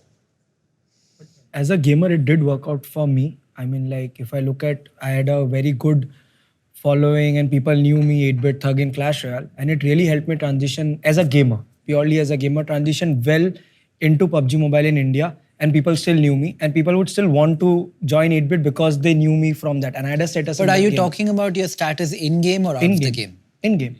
Purely in-game, because that time it was all my friends within the game where people I have never met. So I believe that it really helps, but that's a gamer perspective. It could be a unique case as well, but it helped. So while I was researching for today, the one thing that seemed to permeate every domain is games saw this crazy spike in COVID, but right now the industry is completely screwed. People are getting fired in most large companies from Microsoft to Sony. Games are getting dropped. And it seems like a fairly tumultuous time for the industry today. How far is that true? I actually don't think it's true. I don't know if you want to. Well, so, like, yes, because of COVID, there was a huge spike. But if you look at the overall trajectory, at least on the mobile side, the growth, like if you smooth out COVID, then there was an over investment because of COVID, and everyone was extrapolating linearly, and a lot of additional people were hired and things like that. And now we're kind of correcting on the downside. But I mean, that's a typical business cycle, right? That is happening in every industry, right? I know Nitish can't say anything about this because he's publicly listed company. He's going to say something. Actually, actually answer this question every quarter. So. yeah. But actually, Let me this not go happened there. with India as well. But tell me this, the money as a gamer that you made 2 years ago, has it gone down today? Of course it has. That's what I'm saying. But it's a correction. It's best for the industry. If this correction wouldn't have happened today, so a year earlier, around 2020, everyone was saying this is a bubble that's ready to burst in India first. But luckily, it was not a bubble burst. It was just a slight correction after all the global crisis that hit in. And it's a correction for the good. Because now, if I look at my side of the industry, esports team, owners, orgs, people entering the industry with the mindset of making quick money, you cannot make quick money anymore. So if you look at my company, when people were over investing into their business, when their P&Ls were in red, deep red, I was spending the least. And today, when the market is bad, bad in the bad shape where there's not enough money flowing in, there's no streaming platform money, there is no direct money from the brands, everyone has tightened their grip. I'm spending the most, and I've been able to sustain and grow. So I'm growing at a point. So I think it all comes from the understanding of how people perceived about Indian gaming when they entered the market. Ki unko kya banana tha? What did they want to make? Quick buck because of the COVID ride, or they wanted to build something for the next 10, 15, 20 years. Like if they had some inspiration taken from somewhere, from a team in America or a team in Europe, if a gamer entered the YouTube space to build something for the next 15 years, or someone was looking for an overnight success because there were a lot of users flogging into YouTube to watch gaming. So I think that changed everything, and the correction is for the best. One thing I didn't ask you is your personal journey. Where do you make the most money from? Is it your content? Is it the people you manage? I make the most money from people I manage, the talent management business. Okay, when I look at establishing market size in India, the numbers state that gamers were 400 million in 21. In 23, they are 560 million, going up every year. This doesn't sound reasonable to me.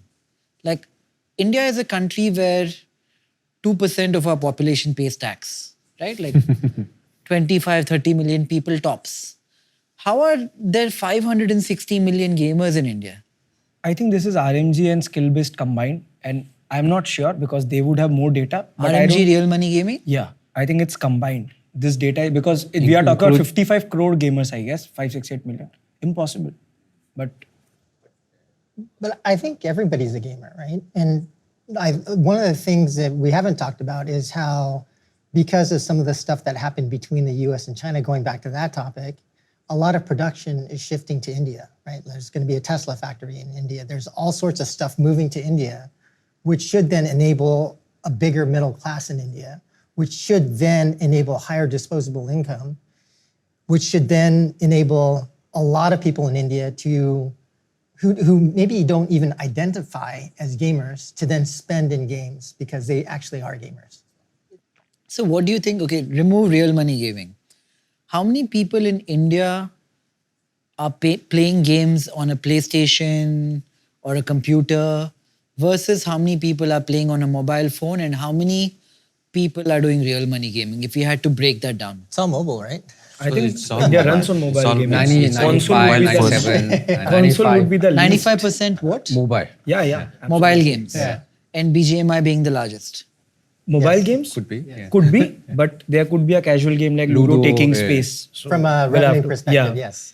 But I think the highest grossing app. Wait, 97% of what? Not 550 million. 95%, 97.5% of the whole gaming population. in Sohn India. can tell us, he'll know the number since he's the market leader. How many people are playing BGMI in India? I believe like people who are actually regularly playing one or two specific games and at least willing to pay. Maybe they haven't paid at all, or they might pay once in a like maybe 3, 5, 6 months, which has capacity to pay or willingness to pay altogether might be, I believe, 100 million or 80 million ish. That's a lot. That's still a lot. Great number. Maybe the average payment, paying amount might be much lesser than global average, but at least they are willing to pay for gaming. I mean, that's The way I look at this space is for content. content. Yeah. Netflix, maybe 6-7 million people are willing to pay the $10. It peaks at JioCinemas, Hotstar, combination. Maybe 50 million people are willing to pay $10 a year for crazy amount of content. So if that is 50 million, but 100 million are willing to pay to play, is a lot. And you're talking more in-app purchases, right? In-app purchase, yes. Not pay to play. Yeah. I mean, there is no very like good statistics from one source. It's more of guesstimation, but that's my guesstimation. Yeah. And real money gaming, do you agree with that number? Yeah, I think so. I think the important point to also understand is there's a perception that games in India are being played by kids or youngsters. But I think that's not true at all. It's now, and especially after COVID, right, it's cutting across demographics, ages, I read a stat genders. that youngsters are spending 12 hours a day, 12 hours a week on gaming. They But won't I'm really- guessing adults can't be spending that No, much. they are. And different use cases for different people. You know, my own grandmom just touched 90. And she plays games on her phone. And she likes to play word games for a variety of entertainment, right? When we were going IPO, one of the things on my mind was responsible gaming. We have a game called World Cricket Championship, which is a popular cricket game. Don't virtue signal because you're a listed company and talk about responsible gaming. You wish your clients were playing 24 hours a day. No, but still had to look at it. You're selling a game at the end of the day, right? No, but still. Another stat I wanted to ask is, I read that in the gaming split, while we were establishing market size, first thing, Sean said 100 million. Let's go with that number. I'm assuming of the balance 450, a lot of it is real money gaming. No, be. because 100 million, he said, are potential payers. There are a lot of casual gamers, right? Who are not playing. Yeah, a lot of people. And all, again, as I said, across demographics, playing for time pass, playing for to kill Like time. word games, cooking games. Yeah, exactly. Sports and they don't game. pay. So they're happy to see some ads and continue playing. And how big Yeah. is Dream 11? What is their number of users count? I think it's over 200 million. Yeah, that kind of starting to add up, right? 200 from there, 100 from here. Yeah. The balance, 115 casual. And people say that the split is 60 men, 40 women. Is that right? I'll talk about my industry. In finance, the split is more like 83 men and 17 women participants. Is it really 60-40? I think it's 75 or 25-ish. It's from what I read latest. So maybe like mid-core-ish games, which is more like, which needs more time spent and more focus. That would 75 like male and 25 female. I think casual games, it can become like more balanced, yeah. Do you guys have an opinion on real money gaming? I'm sure you heard about the taxation in India. I'll go through each one of you because it's such a big monster in the room that we have to talk about it, right? Like while I see this, Harsh is a really good friend of mine, the Dream 11 guy. I think he's Nitish's friend as well.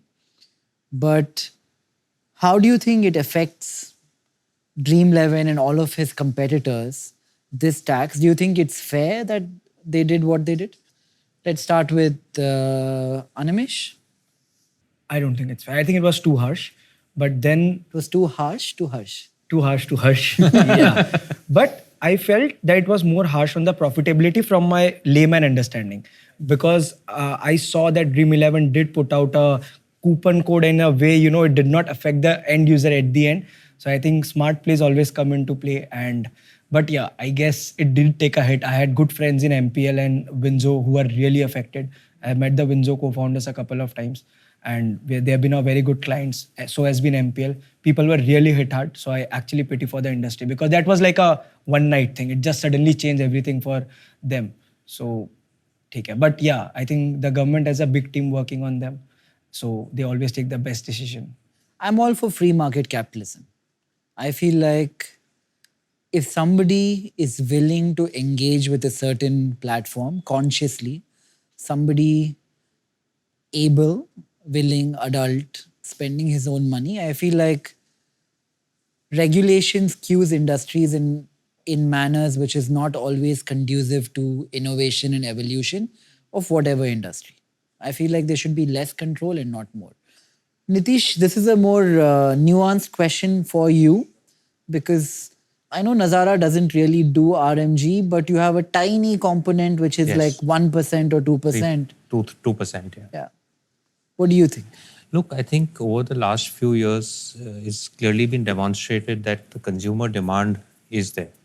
Consumer interest in participating and playing real money games is definitely very high in India. It's not new, right? People participating in betting in cricket has forever been there. Whether it's not even allowed, it's banned. But it's Would you been, argue that it formalized what was otherwise a black market where we as Indians were not benefiting from the tax revenue? Yeah, absolutely. What do you think about it personally? If I were to ask you about fantasy cricket, rummy, poker, a whole bunch of games like that, Yeah. which game requires the most skill to least skill in that order? I think so. It's not necessarily the game, but how it is played and who is playing it, whether it is for skill or not, right? But my overall thesis here is that there is consumer demand. People are going to play. When you ban, you've seen in many states, for example, in India, where games have been banned, the online real money games have been banned. The business has usually gone underground to more irresponsible players, Right. which completely exposes the users. Right. So I think the right balance with the right amount of regulation and framework for companies to responsibly do it, as well as the government to get its fair share of tax, is probably a healthier place to be versus a completely unregulated market, which is going underground and getting screwed up. Now, in terms of what is the tax, what is the fair amount of tax, I think there's no perfect answer. Obviously, if there's Currently, what was the number? 30%. no, so 28. it's 28%. Now the latest tax on the GST is 28% on deposits, which was earlier 20. I mean, gaming companies were paying 18% on their rake, right? Now the spectrum can be very large. It could be 18% on rake. It could be all the way 28% on entry fee. Is the tax now on rake or the money? It's on the money you deposit. So if you put in 100 rupees in your online Do you wallet, think that is the part people are contesting, that it should be on the rake and not the money put in?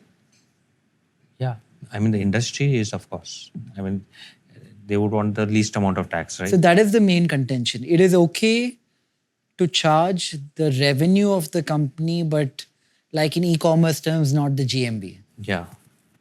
So that's where it is right now. But I think over the next few months, hopefully there will be more clarity on how this pans out.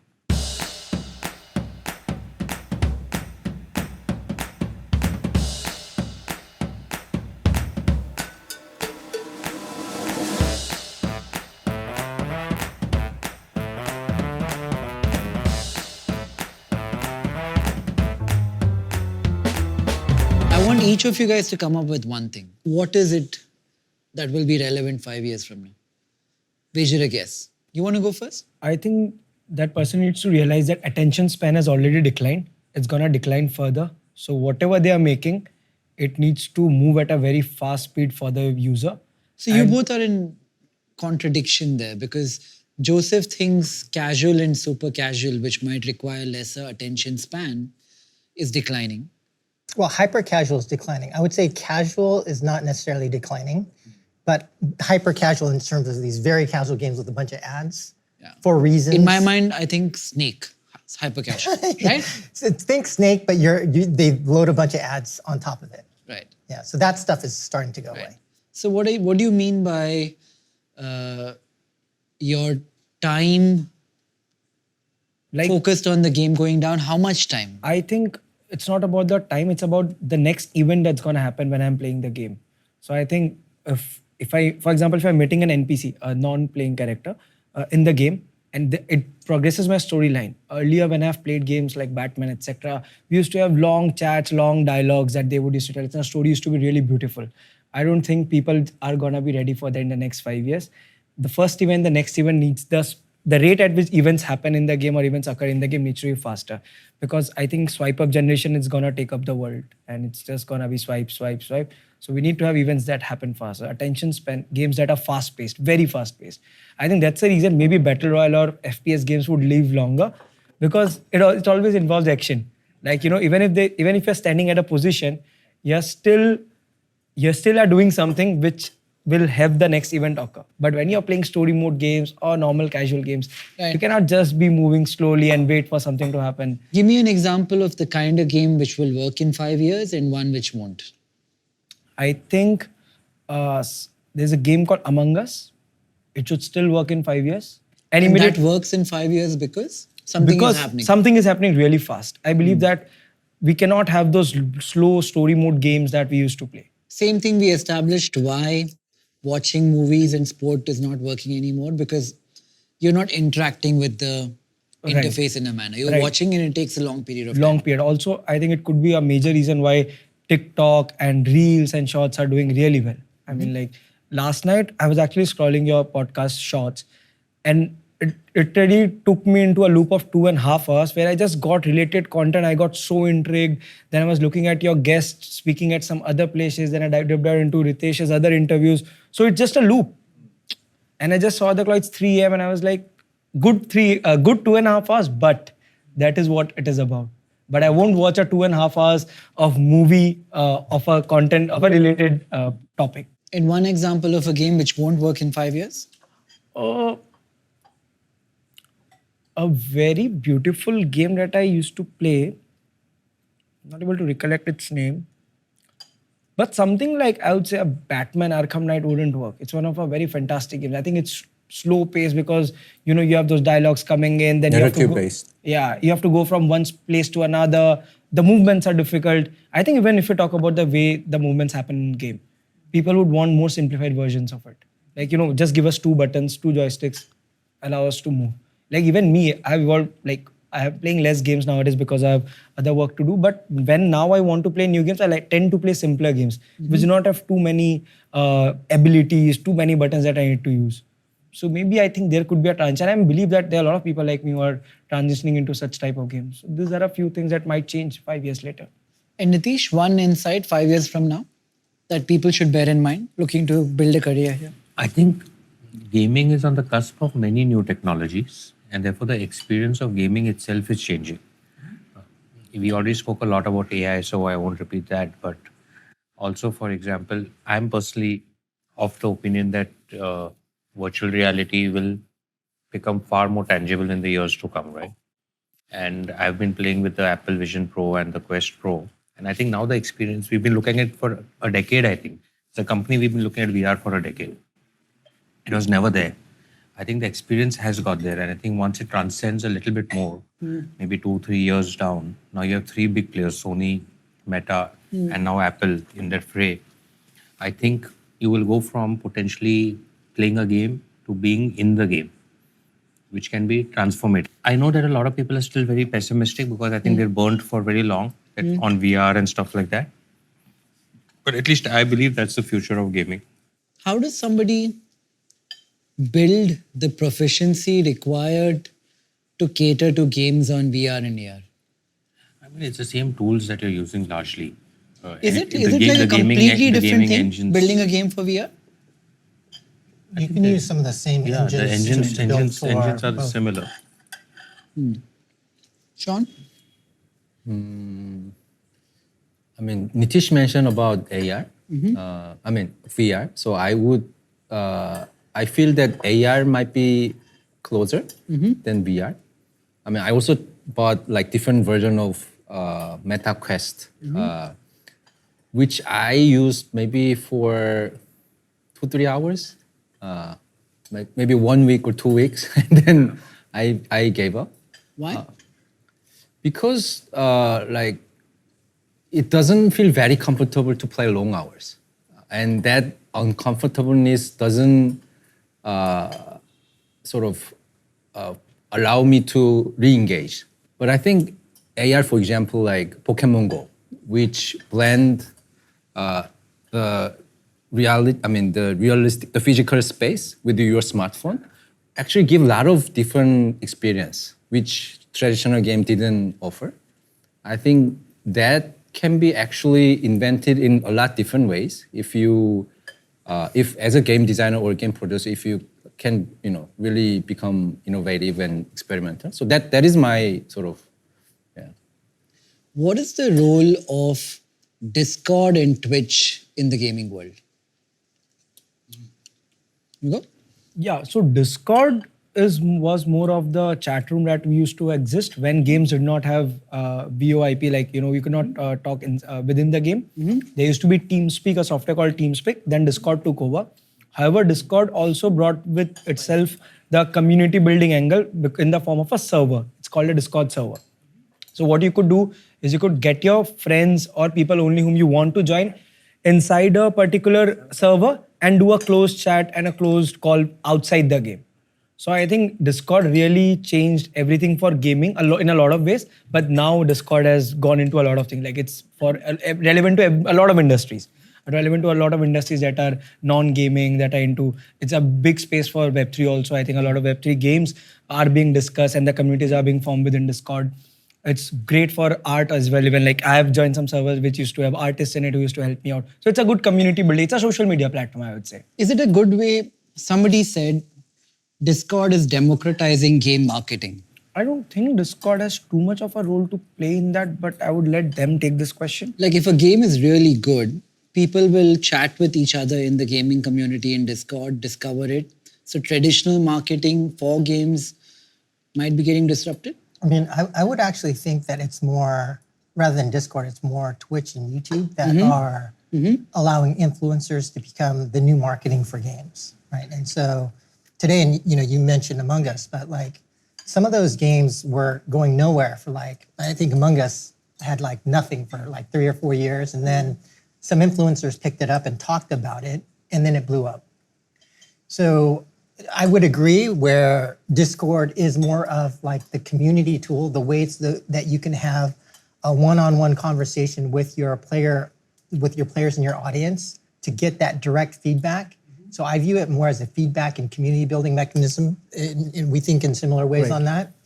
But I think that in terms of marketing, that would be more Twitch and YouTube. And certainly that has been a big shift, is that influencers now are really driving many installs and driving a lot of the word of mouth and awareness for games today. If I had a game, I did all that we discussed. I did NVIDIA's free course. Yeah. I did the University of Michigan free course. I learned whatever Roblox is. And then I built not a hyper casual, but a casual game, which is mobile first, because most people in India are playing on mobile. You said 97%.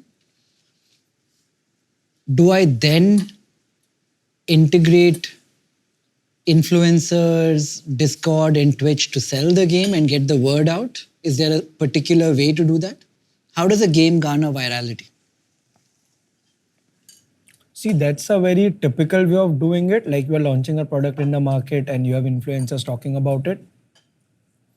The other way of how me as a gamer would want things to happen is involve those influencers or those key stakeholders or those gamers that you actually want to target. Obviously, it cannot be the entire cohort, but at your alpha or pre-beta stage or even before alpha. So this is one thing that Indus did, the super gaming that I'm talking about. Indus invited us a year and a half back to, just show us the game and just take casual feedback of how it's doing. What do you think about it? I think those are some key things that are very important. And it really helped strike a chord between, so it was me and Mortal who went there, that, if they invited us at such a stage to take feedback, that means it's a sort of a moral responsibility towards us that when this game comes out, we'll talk about it. And we actually went ahead and talked about it. Even today we talk about it. Like that's the reason I'm talking about it, because I felt really connected to it. So I believe that generally the development storyline also helps. That was the case with how Riot does it. they will call the game Project X. Then they will talk about it for 2 years.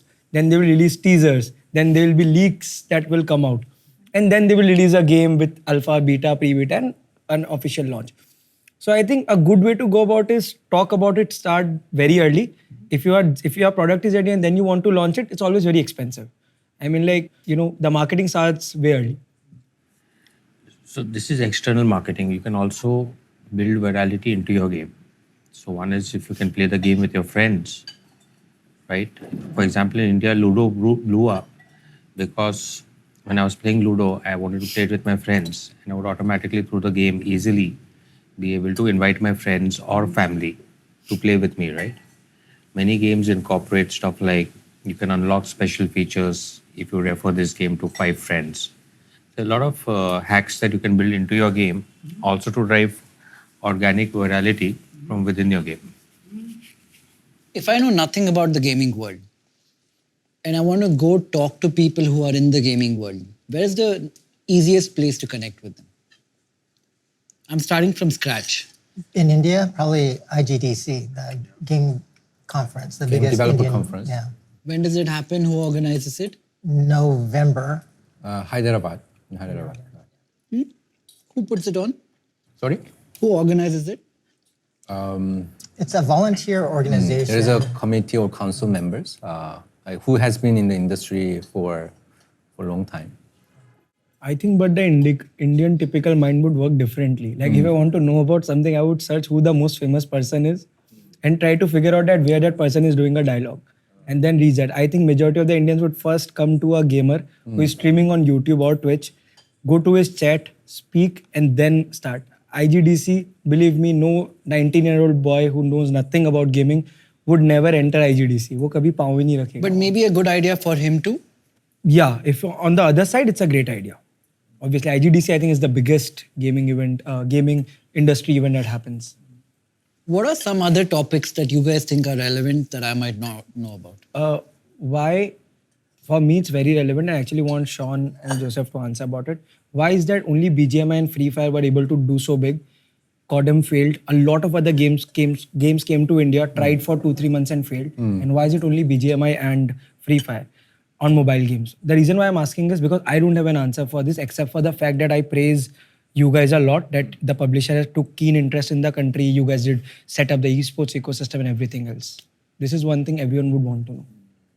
I think Joseph might be the best person to answer this question from the developer perspective. I'm not myself, I'm not a developer. But let me just start as an appetizer. He will serve main dish. So from my point of view, this size of a success, and I believe the Battle Royale game has opened up India gaming industry into the different direction compared to what had existed before that.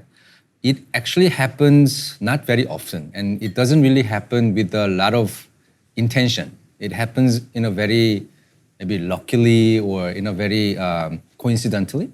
I think it could happen because of definitely like 4G penetration was there, and then there was no other genre or game which has that sort of reach before Battle Royale. And also Battle Royale game not on just mobile and console and PC, it has opened up shooter game into different sort of expanded the appeal. So that actually coincide in that time period. And also after 2 years, COVID happened, which also amplified that sort of trends. So I wanted to emphasize in a slightly different manner for this, because I feel that if India wants to become a powerhouse in gaming, especially game development perspective, I think young people in India should try many games and try to make their own games. I haven't seen many game developers who become very successful in the first title.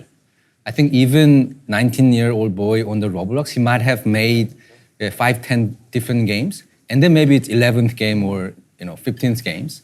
So I think you should not try to become perfect to start something. You should try something original on your own, even if you feel not ready.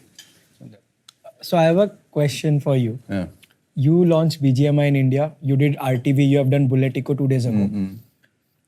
The spends that you are doing towards popularizing the game or making the esports for that particular title popular, will it be even like, what percentage would you allot to RTV or Bullet Eco compared to BGMI? Explain RTV, Bullet Road Eco. to Valor. It's a game that It's Krafton a launched. strategy. Yeah, and it took off really well. And even I was playing it, and then interest fell off.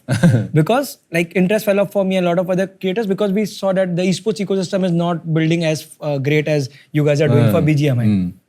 Because this is like the gamer within me asking you that how do you guys go about it? And then why someone should build every other game if a company as big as Krafton is not trying to build every game with equal interest? That's a very good and tricky question to answer. But I will be just bold enough to answer, give some answers. So I feel that I think you can try to make certain game to be esports compatible when you first design the game. But when you launch the game, either it's a soft launch or commercial launch, you find a lot of gap between what you actually felt it would work and actually it didn't work. I think in case of Road to Valor, I think we felt that feeling. You design certain things like 1 versus 1 would be fun and fun to play and fun to watch. It was fun to play in a way, but not so fun to watch, to be honest. So we added recently like 2 versus 2. We changed the UI for people to naturally come into 2 versus 2, more like dynamic and social experience.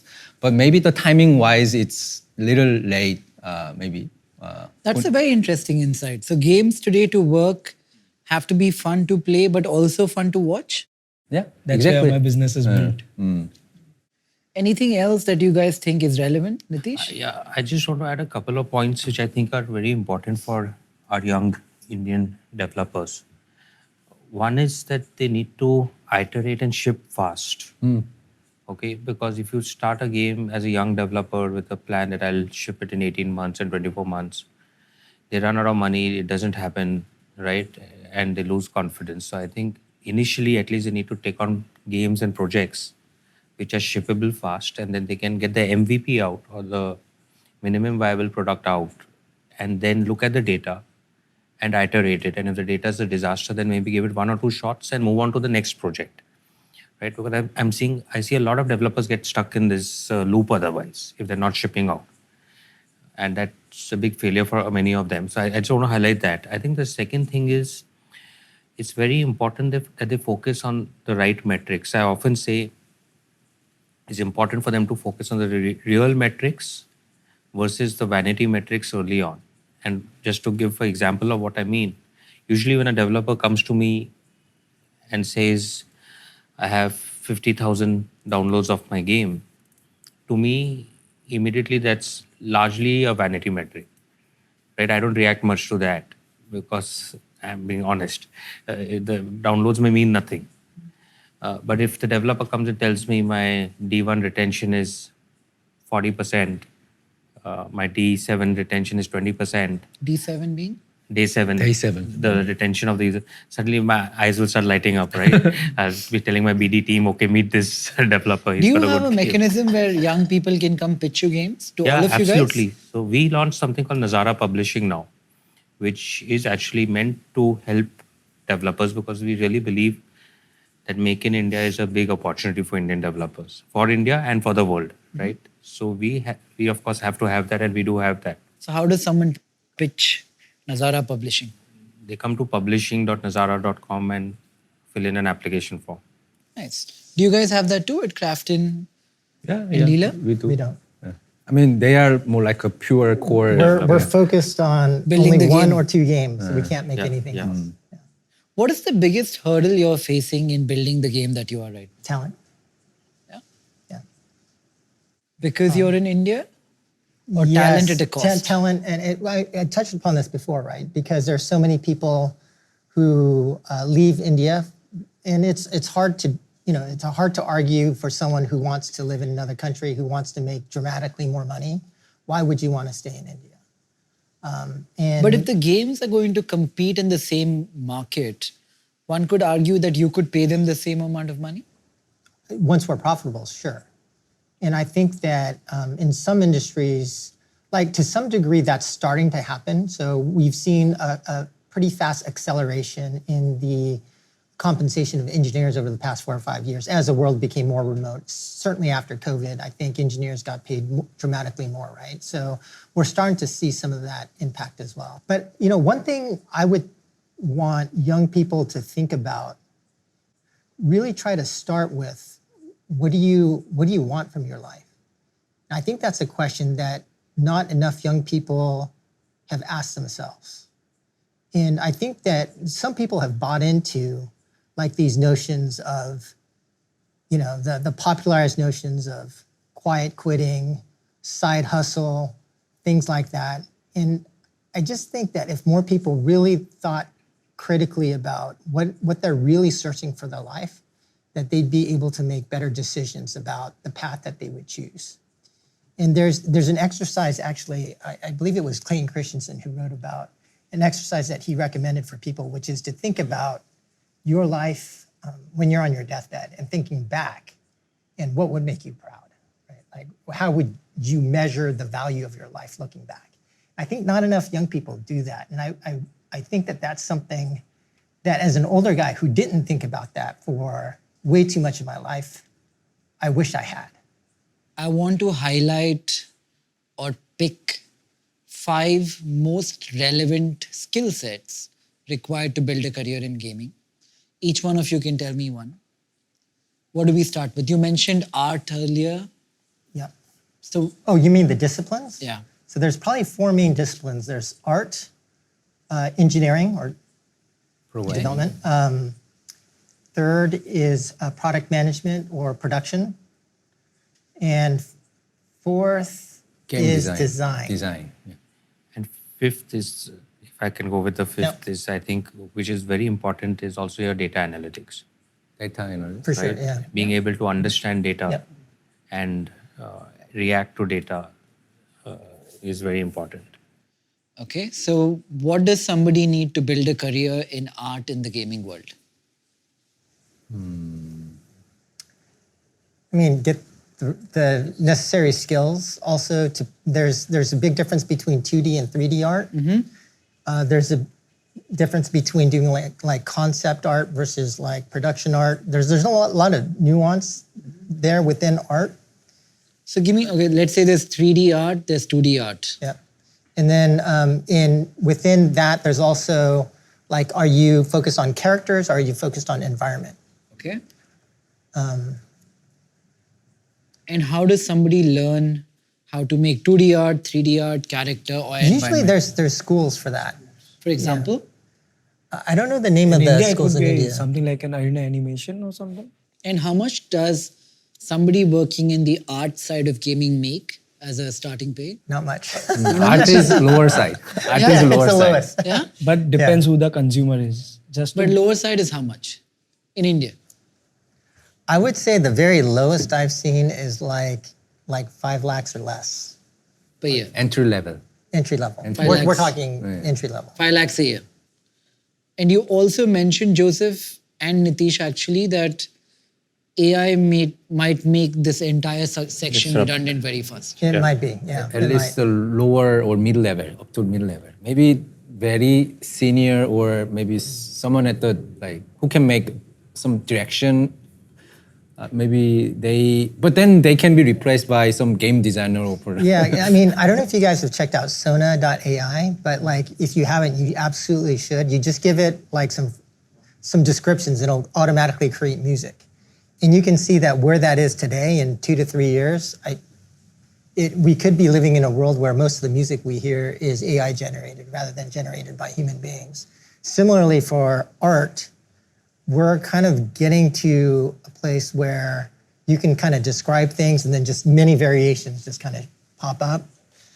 So you wouldn't recommend, if you had a 14-year-old child, you wouldn't say, If I'm thinking macro, I would be like, art. no. I'd probably, unless you really had a very specific skill, because I think ultimately masters at their craft are masters at their craft. But otherwise, I would probably avoid it. So you're swimming against the tide in art.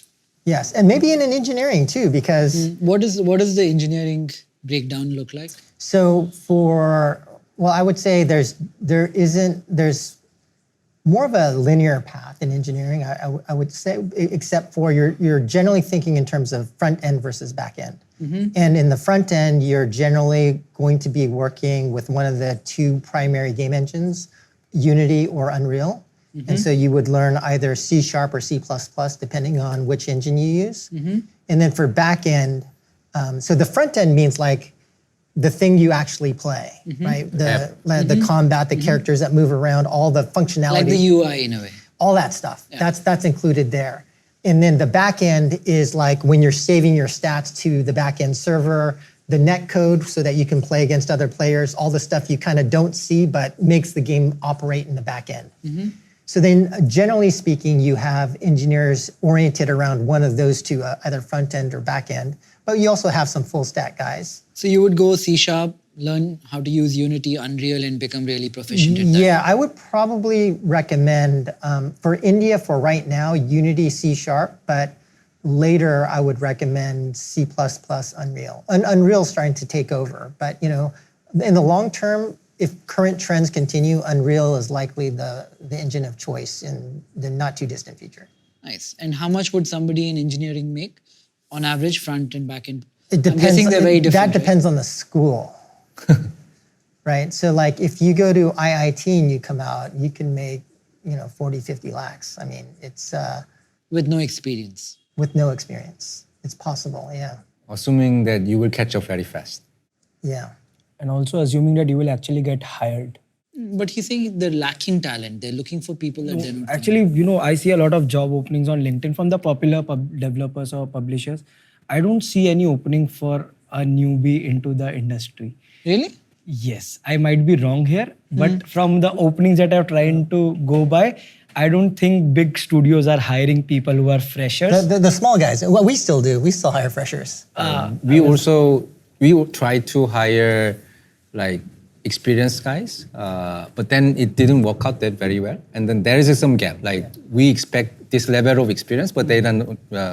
So we actually changed the direction. Right. On the engineering side, though, there's a big gap, right? So like we generally don't like to hire from IIT just because there's such a huge premium for those guys. But it can come down quite a bit. Is there a way somebody who does engineering, learns Unity, Unreal, C#, C++, can get experience without having a full-time job? Internship opportunities? They build their own projects, publish them, submit them to GitHub. There's a lot of ways where you can distinguish yourself as a good engineer if you wanted to. But also, I think the thing that's missing for most of the people that I've interviewed in India for game development, unlike other places, is just hardcore like math and logic skills. That's something that is critical as an engineer, but seems to be lacking quite a lot. Okay. Even from the IIT crowd? No, the IIT guys are fine. Okay. Do you hire from the same place? Yeah, but we have a very distributed way of working. So we have different studios that we own, and each have their own different policies of how they are recruiting. Right. It's not very centralized. Right. Okay. Production, product management? Yeah, so product management is, I would say, a pretty difficult skill to kind of learn on your own. It does, in my opinion, it requires like hands-on practice. But there are a number of online resources. We provide some resources as well that teach about product management. So I can share some of those links. But would it typically be an engineering guy upgrading or getting promoted to be a product manager? Not necessarily, not usually. But I will say that in our product team at Leela, 2 of our product managers we hired from engineering. And similar to Sean's case, what I have realized is that in our case too, we prefer to hire people who are new, but hungry and wanting to learn versus people who have worked at an existing game company in India for 4 to 5 years. Because I kind of touched upon this before, live services and live operating a game, that set of skills is very different. It's It's the difference between 0 to 1 versus 1 to n. What is the skill? The skill in terms of like new game development is so different from live operations where everything's kind of figured out. It's like just following the normal playbook, right? I think in new game development, you have to be kind of brutal, very effective. The communication style, there's a whole difference in culture and mentality for new game development versus live operations. Does it also equate to the nuance of scale, building for scale? Is that the product manager's role? Well, I think it's building for product market fit relative to 1 to n where you are building for larger scale. And I'm assuming these guys get paid the most, right? I would say engineers right now get paid the most. More than product managers. Yes. So this would be Probably second most. 30 lakhs, 20 lakhs. Starting off, it's less. I think starting off, product managers, I mean, again, it depends on the school, but I mean, I think starting product managers would make 10 lakhs or less. I don't know, you guys know the numbers better than I do. I agree. Like product manager in the junior level, they don't make too much difference. So their entry salary would be lower. Maybe Lower, yeah. slightly higher than artists. Yeah. But I think if they go to the producer, like we are the main producer level, then their salary can be as equal as engineers, I guess. Yeah. On the higher end. On the higher end. And the design? Design, so... I would have assumed art and design are very similar, no? It's not like art design, it's Yeah. more like game design. Structure, core strategy. gameplay. Now, yeah. I would say that design is the weakest area in India. Yeah. So finding a good designer, I don't even know where you go to learn that. Why is that? It's, I don't know. yeah, no, it's because traditionally in India, animation art has always been an industry, right? Even job work for just animation, forget gaming. Similarly, coding across industries has always been there. But design specifically for a game, which requires how do you make a game that is engaging, right? How do you get the user in that flow state? I think that thinking, it comes naturally when you are really exposed to it over a very long period of time. So if I am a designer, a game designer, I will pick when to shoot, when the real characters come in, when the static characters go out, stuff like that. The Somewhat gameplay all of structure. that is- Right. is the gameplay. And So then it's not design as much as figuring the flow. It's complex. And it's complicated because there's actually I would probably characterize game design in two parts. One is gameplay, right? Which is like for any kind of, the way you typically think about a game, for Snake, what do you do? What are the actions? What is the kind of specific things happening? And then the second part of design is systems design. You mentioned meta, right? And so the meta or systems part is like the progression, compulsion part where you might have a crafting system. You might be building a house. It's not the main gameplay. You might play the game, earn some stuff, and then go craft something somewhere else, right? But these two are generally separate. And generally, like someone great at gameplay design, or in terms of the combat, feel of the guns, things like that, is often different from the person who is designing the systems. I would say the game design requires like creativity most among all other disciplines.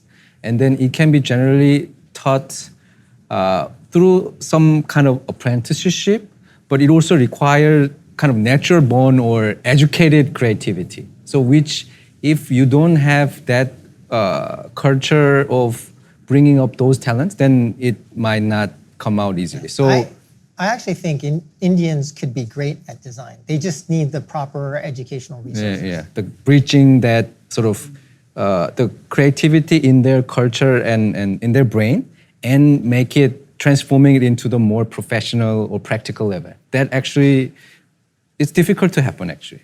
And where can an Indian learn that, a 20-year-old?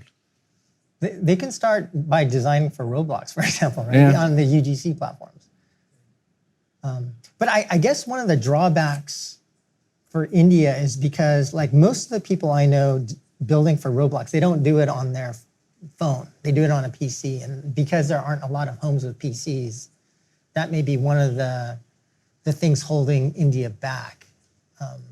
Why don't they do it on their phone?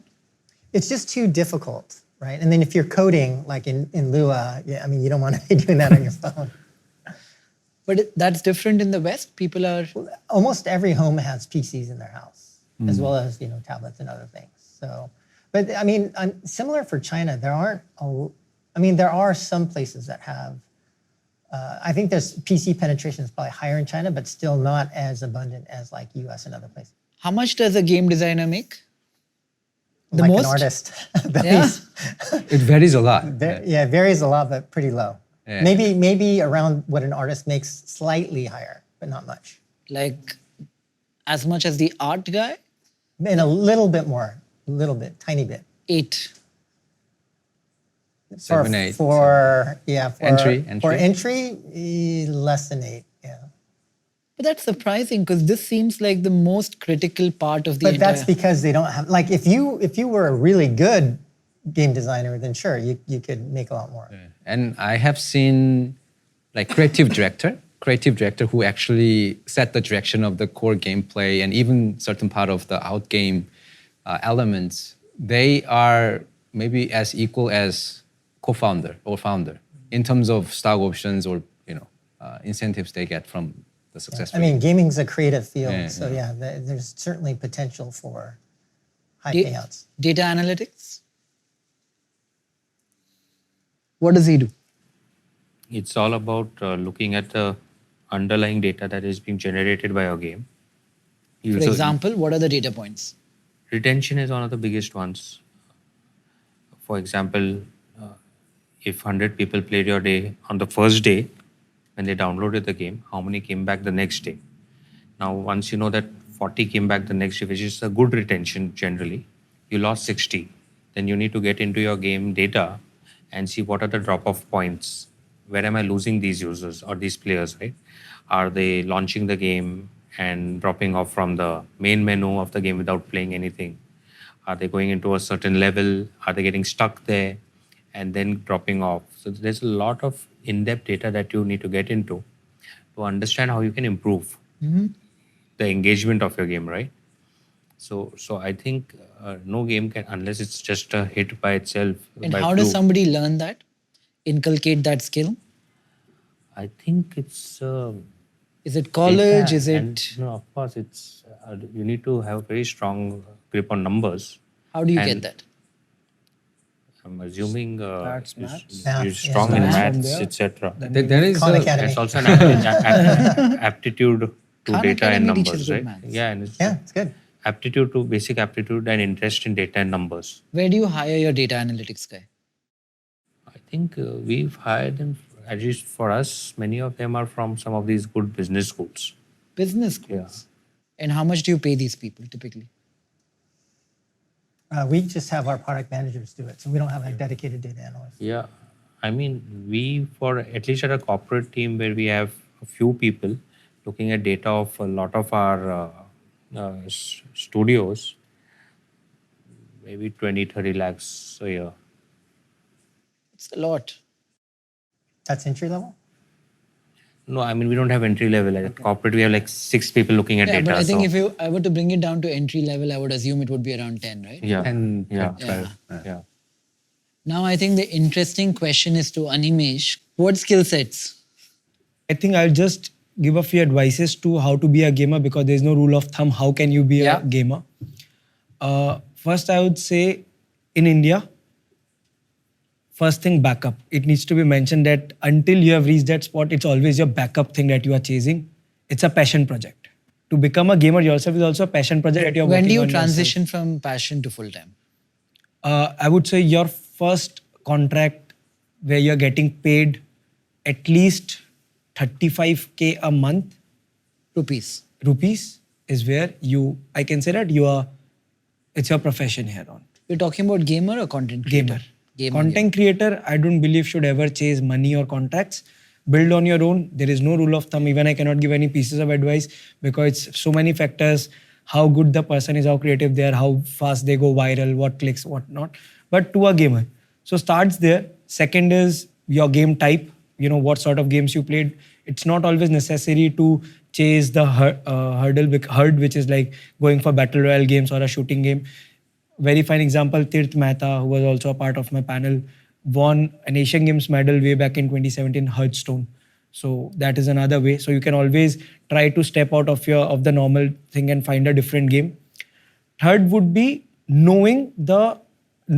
So if you're in India, you want to ensure that the publisher of that game is taking enough interest in India to build around that game. For example, there is a game called Dota 2 for say. It does not have an active India publisher interest in India. However, it's a very, very big game outside.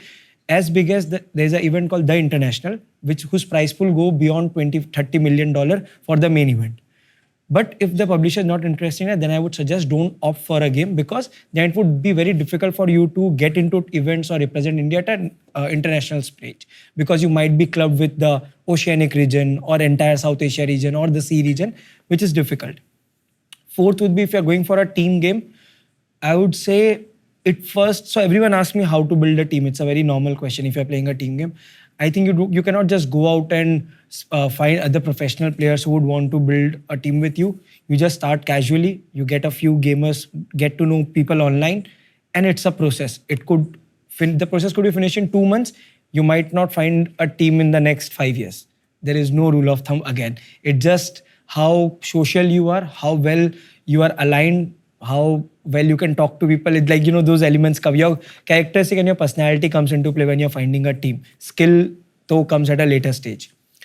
Fourth would be, once you are contracted, that's when the real hustle starts, if you are ever contracted. But I believe right now in India, Krafton, with this grind that Krafton is doing, they have recognized 256 tier 1 and tier 2. Tier 1 means top teams of India. It's a very subjective thing. Again, there is no benchmark of what a tier 1 team is. Then there are tier 2 teams who are trying to move into bigger events and, qualify. So Krafton has right now identified 256 teams. That means there are 256 good odd teams, which means 1250 odd players are if not in a contract, they are doing something in gaming and they might have treated it as a profession. But I would say there are another 1,000. So the number of teams are growing. There are so many teams coming up in tier 2 cities. A businessman, a shop owner trying to build a team of his own, maybe because his son insisted. So those are things happening. So the point is, people need to be aware about, a gamer needs to be aware of what's going on around him. Don't just look at Thug or a Mortal and try to be them directly. It was not easy for anyone. And then I would say, when you get contracted, that's when you start doing your research. You have to just follow the correct way to move up the ladder. Don't get complacent at where you are. That's what happens. Even in my team, I have guess in last 6 years contacted 80 players who have moved on to now different teams. Some have called it hang their boots. But I think, I always want my players to keep moving on, at a better stage. Even if not better, but at a parallel stage. But I think it's a gamer needs to keep moving places. Don't get stuck, especially in India. I'd love to come hang out with you guys once. Yeah, you need to. Yeah. Just for fun, right? Just for fun. Yeah, I think we covered as much as we could. Yeah. The last bit of every episode, what we do is something for the community. In this case, gaming. So I ask each of you guys if you'd like to allocate money, time, something like that. And then we'll put out an open poll where we will filter and select maybe 20 people who show great potential in gaming. Like what you mentioned earlier, Sure. Taking them to all the gaming companies in Bangalore, for example. Yeah. That would be great. Internships would be great. Grants, small amounts of money to give them to pursue any of these paths at different stages would be great. So, Nitish, you want to start off? You want to allocate or money or time or anything like that to help the gaming industry? Absolutely. I mean, as India's only listed gaming company, it's our worth 5,000 crores. 62,250. 62,50. That's the least we can do. And we are already doing a lot of that. Yeah. But very happy to allocate. Do you want to allocate, say an amount and then we'll figure out? 1 crore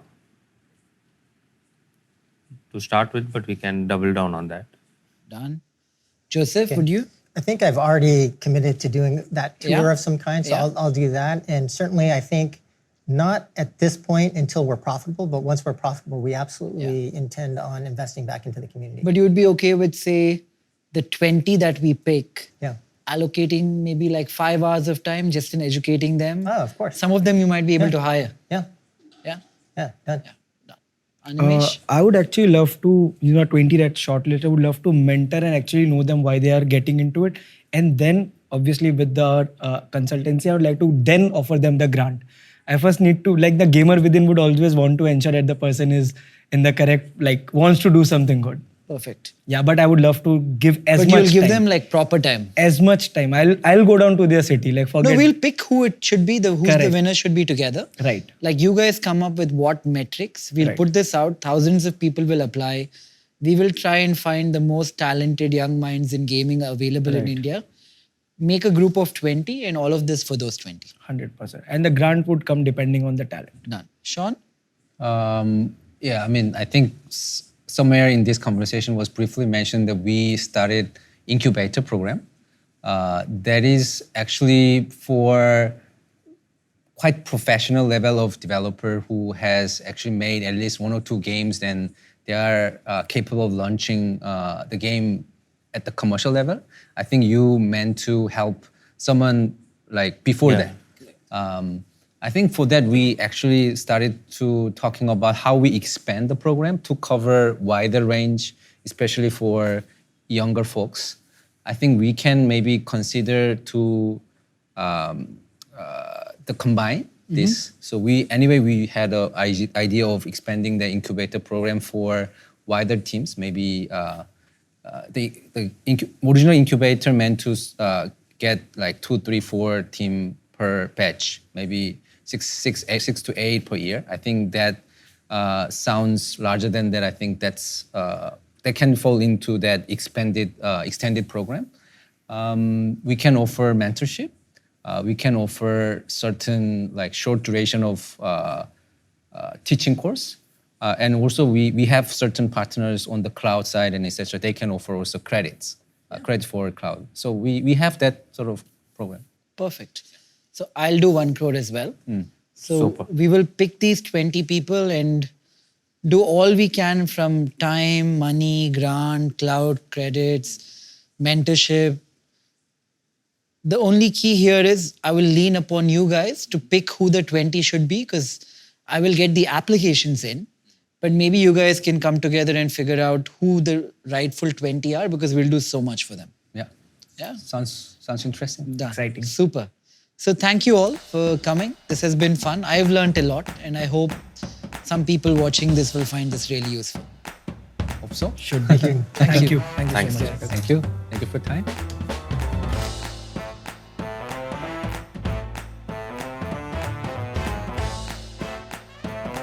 Hi, everybody. I'm here with the famous Nikhil. We just recorded a podcast, WTF is, and looking forward to seeing whenever it gets published. Soon. How did we do?